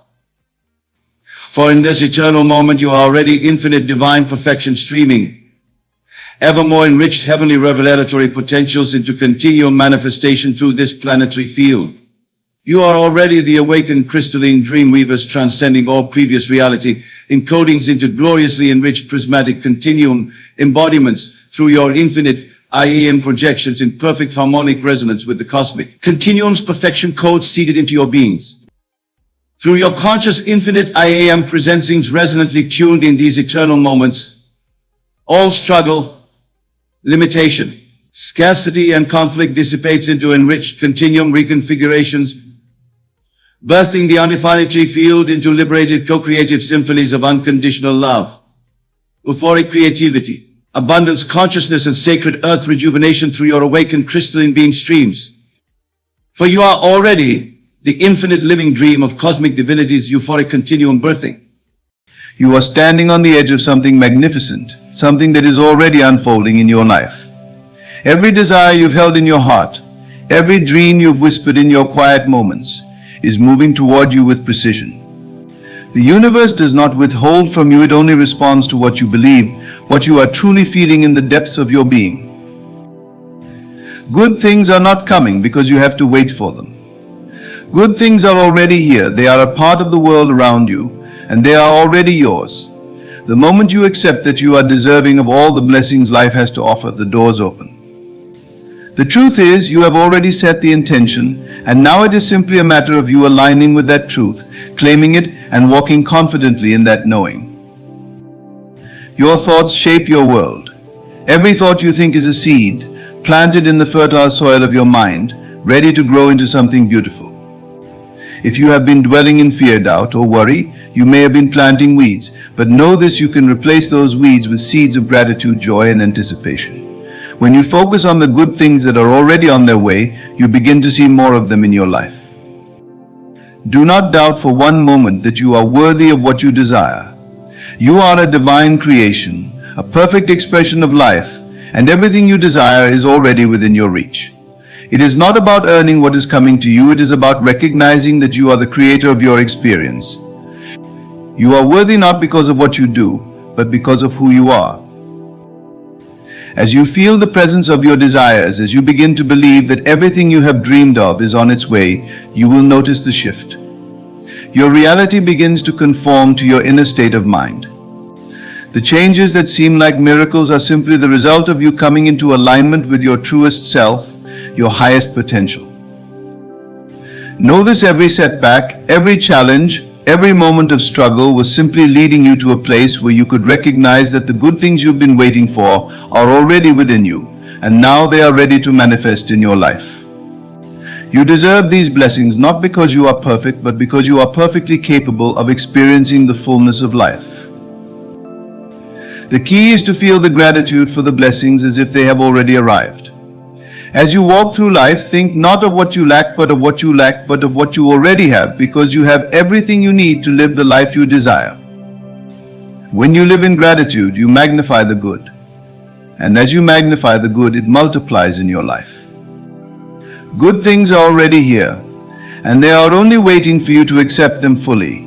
You have planted the seeds of your dreams, and now you must simply allow the harvest to come forth. As you continue to hold on to the truth that you deserve these blessings, the good things you have been waiting for will naturally begin to unfold. The key to bringing these good things into your life lies in your understanding of your own power. The power of your mind, the power of your myth, the power of your belief, the power of your imagination. Many people look outside themselves for the cause of their circumstances, but the truth is, everything that happens to you begins with you. It begins with your thoughts. The images you create in your mind, the feelings you allow to settle in your heart, and the words you speak form the foundation for everything you experience. It's time for you to recognize that you are the one who holds the key to your life. The world is not working against you, but with you.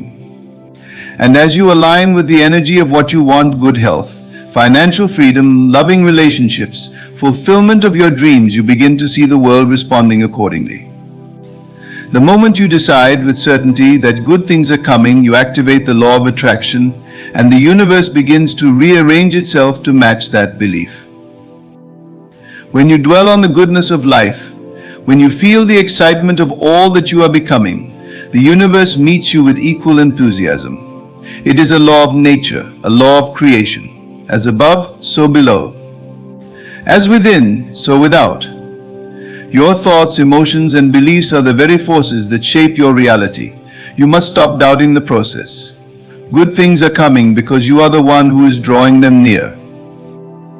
Take a moment to think about the desires you hold close to your heart. Perhaps you've been waiting for the perfect opportunity, the right person, the ideal circumstances. Know this: you are not waiting for them. They are waiting for you to step into the fullness of your being, to embrace your worthiness, and to accept that the time has come. You have already prepared the ground, and now it's time for you to harvest what is yours. Your dreams are not far away. They are not locked in some distant future. They are unfolding now in the present moment.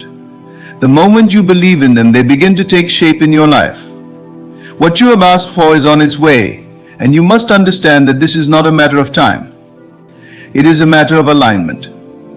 The good things that you deserve are already in the process of manifesting, and your job is simply to align with the feeling of having them. Stop focusing on how the universe knows how to deliver what you've asked for, even if you don't see the path clearly. The moment you let go of the need to control every detail, you make room for the miraculous to unfold. Trust that the perfect plan is already in motion, even if you can't yet see the full picture. You don't need to know the exact steps. It's enough to trust that your desires are being delivered to you in the most perfect way. Imagine yourself already living in the fullness of your desires. See yourself in that ideal place. Feel the joy of having what you want. Taste the success, hear the laughter, experience the peace. That is the secret, to feel it as if it is already yours. Every time you feel the excitement of your desires, you reinforce the belief that they are on their way. The more you feel gratitude for what is coming, the more quickly it appears. Your emotions are the magnet, pulling the things you want into your life. And yet, there are many who still struggle with doubt. They question whether they are truly deserving, or they worry that they have been overlooked. But you are never forgotten. You are never excluded from the abundance of the universe. You are a divine being made in the image of all that is good. And because you are one with this source of creation, everything that is good is available to you. The only thing standing between you and your desires is the belief that they are already yours. It's not about waiting for permission. It's about claiming what is already yours. In moments of doubt, remind yourself that the universe does not make mistakes. The good things that are coming to you are meant for you. They are part of your birthright. Every challenge you faced has been preparing you for the life you are about to step into. Every hardship, every obstacle, every moment of uncertainty was only setting the stage for the blessings that are now about to overflow in your life. It's time to let go of the past. The past has no power over you unless you allow it to. You are not defined by your previous failures, disappointments, or losses. You are defined by your present thoughts, your current beliefs, and your ability to choose. The past is behind you, and it cannot stop the good things that are coming. Every new day offers a fresh opportunity to step into your greatness. The good things are coming because you have made the decision that they will. When you fully embrace this truth, something miraculous happens. The moment you step into the knowing that the good things are already on their way, your world begins to shift. You start seeing signs, synchronicities, opportunities that were previously hidden from you. The things that once seemed impossible now appear within reach. It's as if the universe is revealing itself to you, showing you the way forward, guiding you to your next step. This is the magic of belief in action. But there is one thing you must understand. It's not about the outer world changing first. It's about you changing first. When you begin to truly believe that good things are coming to you, your vibration shifts. You radiate a new energy, one that is aligned with your desires. And as you align with this energy, the world around you begins to shift as well. It's as though you are stepping into a new version of reality, one that is filled with abundance, joy, and possibility. And the more you believe, the more you trust, the more you allow yourself to feel the excitement of what is to come, the faster these good things will manifest. Your world will respond to your faith in the same way that a mirror reflects your image. Your life is a reflection of your beliefs. So believe with every fiber of your being that the good things are coming. They are already here, ready to embrace you. All you need to do is open your heart and mind to receive them. As you continue to believe, as you continue to feel the joy of your desires, you will notice the subtle but powerful changes in your life. Doors that were once closed will open. People who were once distant will draw near. And opportunities that seemed far off will be delivered to you. This is not magic. This is the natural law of creation. What you focus on expands. And the good things you are focusing on are already on their way. When you truly understand this, you will live your life differently. You will no longer wait for something outside of yourself to change before you feel good. You will create your own reality from within. You will understand that your desires are not far off in the future, but are already here, unfolding in perfect timing. And when you live from this place of knowing, you will find that good things not only come to you, they come in abundance. They flow into your life with ease and grace, because you have opened the door and allowed them to enter. You are worthy of every good thing that is coming your way. You are deserving of the success, the love, the peace, and the joy that you seek. And as you fully embrace this truth, as you begin to feel the excitement of your desires already fulfilled, you will see your life transform in ways you never imagined. The good things are coming, and when you truly believe it, they are already here. As you continue on this journey, remember that your thoughts and feelings are powerful. The universe is always listening to your inner dialogue, to the vibrations that you emit. It's not just about what you say outwardly, but about what you feel inwardly. Your inner world creates your outer world. If you feel unworthy, unsure, or anxious, you will attract experiences that mirror those feelings. But when you embrace the feeling of gratitude, trust, and anticipation, the universe begins to align itself to bring those very experiences into your life. Do you understand that the things you desire are already in motion, even before you see the evidence of them in the physical world? This is a truth that you must claim and live by. It's not about waiting for the world to change first. It's about changing yourself, adjusting your mindset, and stepping fully into the knowing that what you desire is already yours. Every thought you think, every emotion you feel contributes to the manifestation process. When you believe you deserve good things, they begin to appear in your life in ways that are almost miraculous. There will be times, of course, when doubt creeps in, when you may wonder if you are really deserving of the good that's coming your way. But it's in those moments that you must remind yourself that you are worthy. Worthy not because of your past actions, not because of any external factors, but because you are an expression of life itself. You are part of the divine flow of creation, and as such, the good things are naturally attracted to you. It's your birthright to experience joy, success, and abundance. There is no need to compete with anyone else for your blessings. Your path is uniquely yours, and it is already paved with everything you need. There are no limits to what you can experience, only the limits you place on your own beliefs. The good things that are coming to you are not determined by how hard you work or how much you suffer. They are determined by the energy you put out into the world, the belief you hold about what you deserve, and your ability to receive. You might be tempted to look around and compare yourself to others. It's a natural tendency, but it's also one that blocks your progress. When you compare, you place yourself in a state of lack, believing that what others have is somehow separate from what you are capable of having. But the truth is, there is no limit to the abundance in this world. There is more than enough for everyone. When you see someone else's success, celebrate it. When you see someone else living their dream life, allow it to serve as proof that it's possible for you too. The good things that are coming to you are in no way diminished by the good things coming to others. As you open your heart to the idea that good things are not only possible but guaranteed, your world begins to reflect that belief. You begin to see opportunities where you once saw obstacles. You begin to feel the doors opening for you, one after another, and you step into them with confidence. You will no longer feel like a passive observer in your life. You will realize that you are the creator, the designer of your reality. You hold the power to shape your world with the thoughts you choose to think and the feelings you choose to embody. Trust in the process. Trust in the timing. Good things are coming not because you have to earn them, but because you are a part of a divine plan that is always working in your favor. There is no need to rush, no need to force things into being. The law of attraction is always at work, and everything is unfolding exactly as it should. The more you trust this, the faster your desires will manifest. In the moments of waiting, use that time wisely. Don't sit in impatience or worry. Instead, focus on your feelings. Feel the joy of having what you desire right now. Feel the excitement, the peace, the fulfillment. Feel the gratitude in advance. It is in this state of gratitude that the floodgates of abundance open. The more you appreciate what you already have, the more you attract into your life. This is not just about having material things, it's about embracing the feeling of having your desires fulfilled. That is the true secret.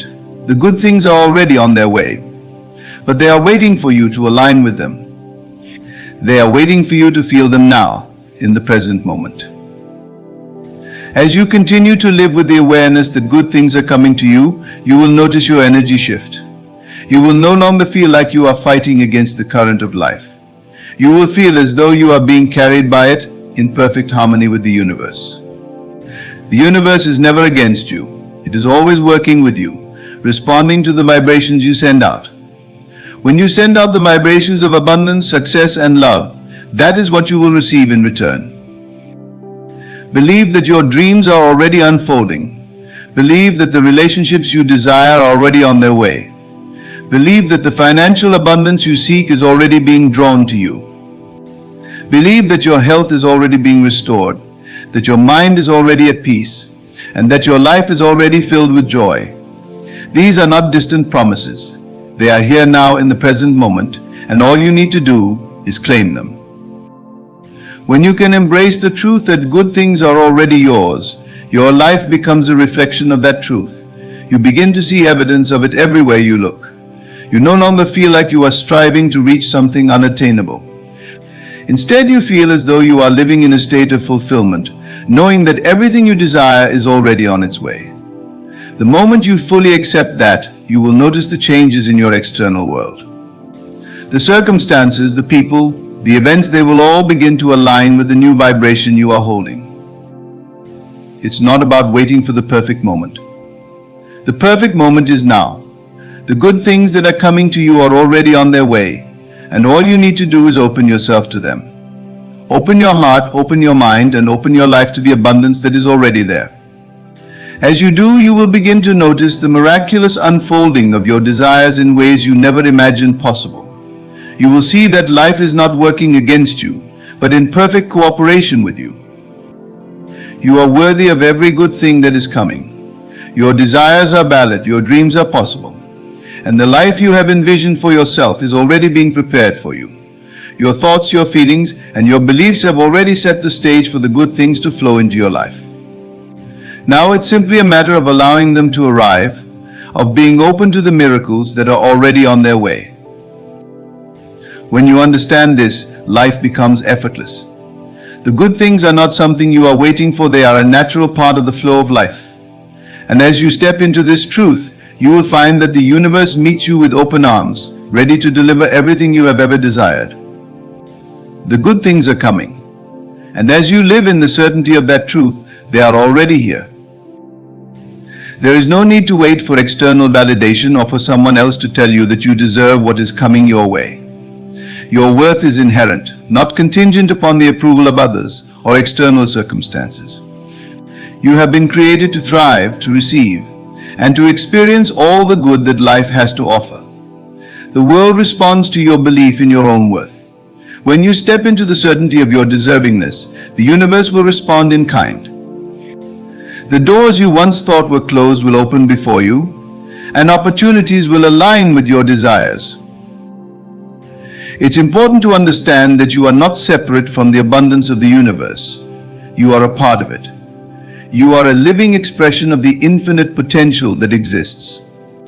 Everything that has ever been created, every success, every great achievement, every beautiful thing in the world is a manifestation of that same universal energy. And just as these things exist, so too does everything you desire. It is waiting for you, ready to flow into your life the moment you allow it to. The good things you are waiting for are not out of your reach, nor are they dependent on someone else's generosity. They are already yours, just waiting for your awareness to align with them. You must come to understand that everything in your life is a reflection of the thoughts you think, the beliefs you hold, and the energy you emit. If you continue to hold the belief that good things are not meant for you, or that you must struggle to achieve them, you will continue to create that reality. But when you change your mindset and believe that good things are your birthright, you will begin to witness a shift in your experiences.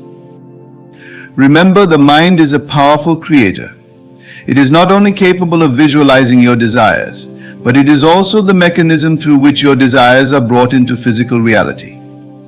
When you begin to imagine, to feel, and to believe that the good things you desire are already yours, your mind starts to work in harmony with the universe to bring them to you.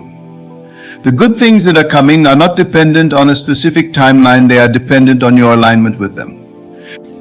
The more you align your thoughts and emotions with the feeling of having your desires already fulfilled, the quicker they will manifest in your reality. There is no reason to be in a state of lack, no reason to doubt, no reason to fear that you won't receive the good things that are coming your way. They are already on their way. In fact, they are already here, just waiting for you to step into the awareness of their arrival. It is not a matter of when they will come, it is a matter of when you will allow them to come. The universe is always delivering what you have asked for, but it is up to you to receive it. And receiving begins with the belief that you are deserving of it. One of the most powerful things you can do is to embrace the feeling of anticipation, the feeling of joy, and the feeling of gratitude for what is already yours. If you feel as though you are lacking, you will continue to manifest more of the same. But if you feel abundant, joyful, and grateful for the good things that are already on their way, you will open the floodgates to receive them. Gratitude is the key that unlocks the door to abundance. The more you appreciate the blessings that are already in your life, the more the universe will deliver. But in order to truly receive, you must also be willing to let go of the past. The past holds no power over you unless you allow it to. If you continue to carry old wounds, old beliefs, and old limitations, you are blocking the good things that are coming.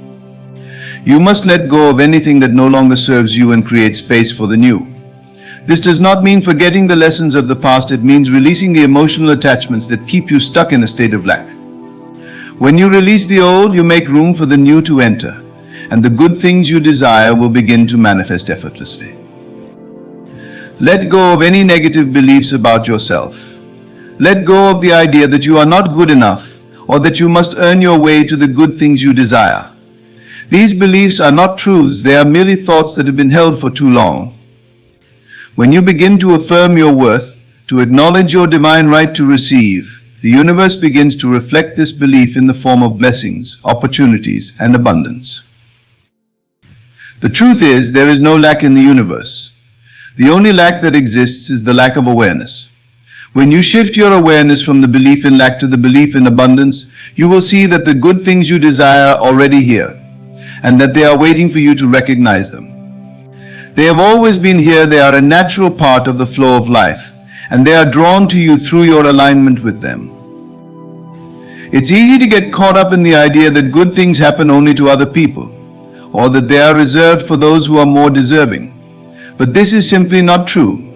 You are just as deserving of abundance, success, and happiness as anyone else. The only thing that separates you from what you desire is the belief that you are unworthy of it. When you release that belief and step into the awareness of your inherent worth, you will begin to see the good things flow into your life as effortlessly as the air you breathe. The good things are not something that you must chase. They are not something that you must struggle for. They are something that will naturally come to you when you align yourself with them. This alignment begins with your thoughts, your feelings, and your beliefs. It begins with the understanding that everything you desire is already yours. And when you embrace that truth, when you step into the certainty that the good things you desire are already on their way, you will witness the miraculous unfolding of your dreams. The good things that are coming to you are not dependent on circumstances, timing, or external conditions. They are dependent on your inner state of being. When you feel that you deserve good things, when you believe that you are worthy of receiving them, they will begin to manifest in your life. Your beliefs are the key to unlocking the door to abundance. As you change your beliefs, your reality will change. You must understand that you are always in the process of creation. Every thought you think, every word you speak, and every feeling you feel is contributing to the creation of your reality. The good things you are waiting for are already in motion, being drawn to you by the energy you are emitting. When you change your energy, you change your reality. When you align your thoughts with the truth of your worth and your deservingness, you will begin to see the good things flow into your life in ways that feel almost magical. The good things are already here. They have always been here. And the moment you step into the full awareness of your worth, the moment you accept that you deserve the best that life has to offer, they will reveal themselves to you in the most beautiful and unexpected ways. There is no waiting, no struggle, no effort required. The good things are on their way, and they are yours. All you need to do is open yourself to receive them. You may find it hard to believe sometimes, especially when circumstances appear to suggest otherwise, but you must remember that reality is not fixed. It is malleable, and it responds to the vibration you are offering. The good things that are coming to you are not simply by chance or luck, they are a result of your inner transformation. The energy you emit is what attracts everything that you experience in life, and when you shift your thoughts to align with abundance, you begin to attract that which you desire. Look within yourself and truly feel the truth of your worth. You are not defined by your past, nor by the opinions of others. You are an individual expression of divine energy, and as such you have an unending right to experience all the good the world has to offer. There is no one who can limit you but yourself.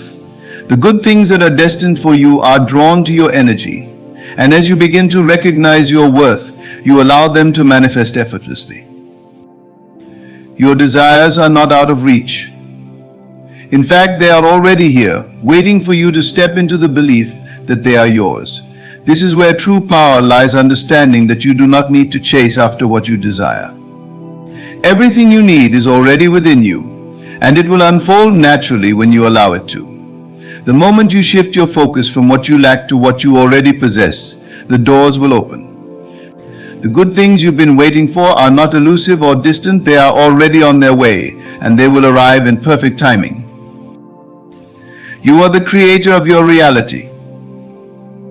Everything in your life, whether good or bad, is a reflection of your inner state. The good things that are coming are the result of your belief in your ability to receive them. If you can hold the thought that you are deserving of everything you desire, you will begin to notice that the world around you shifts. Opportunities will appear, relationships will transform, and you will begin to experience a flow of blessings that you never thought possible. It is important to remember that the universe does not operate according to time or logic. It operates according to the vibrational frequency that you set. If you think of your desires as being far off in the future, you will continue to experience the feeling of waiting. But if you think of your desires as being present, right here, right now, they will begin to show up in your life. It's a simple shift in awareness, but one that can completely change the course of your reality. The good things you are waiting for are already here. They are not coming from the outside. They are simply waiting for you to recognize them and allow them in. Stop telling yourself that you need to wait. Stop telling yourself that you are not yet worthy of the good things that are coming your way. These are limiting beliefs that are preventing you from stepping into the flow of abundance. You are worthy, you are deserving, and when you truly understand that, the floodgates will open. You will begin to attract everything you desire, not by force or effort, but by simply allowing it to come. Your mind is the key to unlocking your desires. The moment you start thinking in terms of abundance, the universe responds. Everything is energy, and when you align your energy with your desires, your life becomes a reflection of that alignment. You do not need to struggle or strive for what you want. All that is required of you is to align your inner world with your outer desires. When your inner state reflects the belief that you are worthy and deserving, the outer world will mirror that belief with tangible manifestations. The good things that are coming to you are not a reward for your hard work or sacrifice. They are simply a natural outcome of your alignment with the abundant energy of the universe. You do not need to earn your worth, they are already yours by divine right. Your desires are a reflection of your inner truth, and when you allow yourself to believe that they are coming, they will manifest effortlessly. Each moment you spend in anticipation of your desires, each moment you spend in gratitude for what you know is already yours, brings you closer to the manifestation of those desires. Your emotions are the language of the universe. When you feel joy, you attract more joy. When you feel gratitude, you attract more reasons to be grateful. And when you feel deserving of good things, you attract more of the good things you desire. It's a simple but powerful process. Feel the feelings of already having what you desire, and the universe will respond by delivering it to you. The good things you desire are not reserved for a select few. They are available to everyone, and they are available to you. The only requirement is that you believe you deserve them. When you release the thought that others are more deserving or that you are somehow less worthy, you free yourself to receive the abundance that is already on its way. You were born to thrive, to live in joy, and to experience all the beauty the world has to offer. The good things you desire are a natural extension of your divine right to live in harmony with the universe. Do not let the past define you. Do not let the past mistakes or failures make you believe that good things are not meant for you. You are not your past. You are a limitless being capable of creating the life you desire. The good things you have been waiting for are not being delayed. They are simply waiting for you to step into the awareness that they are already here. When you truly understand that you deserve good things, the floodgates open. Your life begins to transform in ways you could never have imagined. The universe does not work based on time or effort, it works based on the energy you emit. The moment you shift your energy to one of expectation, belief, and gratitude, you will begin to notice the good things flowing into your life with ease. You do not need to chase after what is meant for you. What is meant for you will find its way to you. All you need to do is create the inner conditions that will allow it to enter. The good things you desire are not far off in the distance. They are already yours, waiting for you to step into the belief that you deserve them. The moment you recognize your worth and embrace the truth of your deservingness, the universe will deliver them to you. You are deserving, you are worthy, and the good things that are coming are already on their way. Trust that they will arrive at the perfect time, and know that they are yours to receive. All you have to do is open yourself to them. Believe in your worth, believe in your deservingness, and the good things will flow into your life with ease and grace. The good things you seek are closer than you think. They have always been close, waiting for you to tune into the vibration of their existence. You must recognize that the key to unlocking these blessings lies within you. The universe is constantly responding to the energy you put out, and it is drawn to the frequency of your thoughts, feelings, and beliefs. When you change your inner world, the outer world will inevitably shift to reflect that change. The good things you desire are already yours, but you must first believe it. You must feel it in every fiber of your being. When you begin to cultivate a sense of deservingness within yourself, your life will begin to mirror that belief. If you constantly think that you are not worthy of the good things that are coming, you are creating resistance, and the universe cannot bring those blessings into your life. But when you know deep within that you deserve everything that is good and abundant, the floodgates will open. The good things are not waiting for you to work harder, to sacrifice more, or to be more perfect. They are simply waiting for you to align with the belief that you are worthy and deserving of them. Now let us delve into the depths of this concept. For it is not merely a phrase of encouragement, but a fundamental truth of the universe itself. You see, in this vast cosmos, in this grand tapestry of existence, you are both the creator and the creation. Your journey, your struggles, your aspirations, they are all part of a divine plan. A plan that you yourself have set in motion. When I say, please keep going, you're so close, I am not speaking of a physical distance or a tangible goal. No, my dear friends, I am speaking of a state of consciousness, a realm of being that exists within you at this very moment. It is a state of perfection, of completion, of absolute fulfillment. And you are so much closer to it than you can possibly imagine. Consider for a moment the nature of your desires. Whatever it is that you seek, be it love, abundance, health, or success, know that these desires are not random.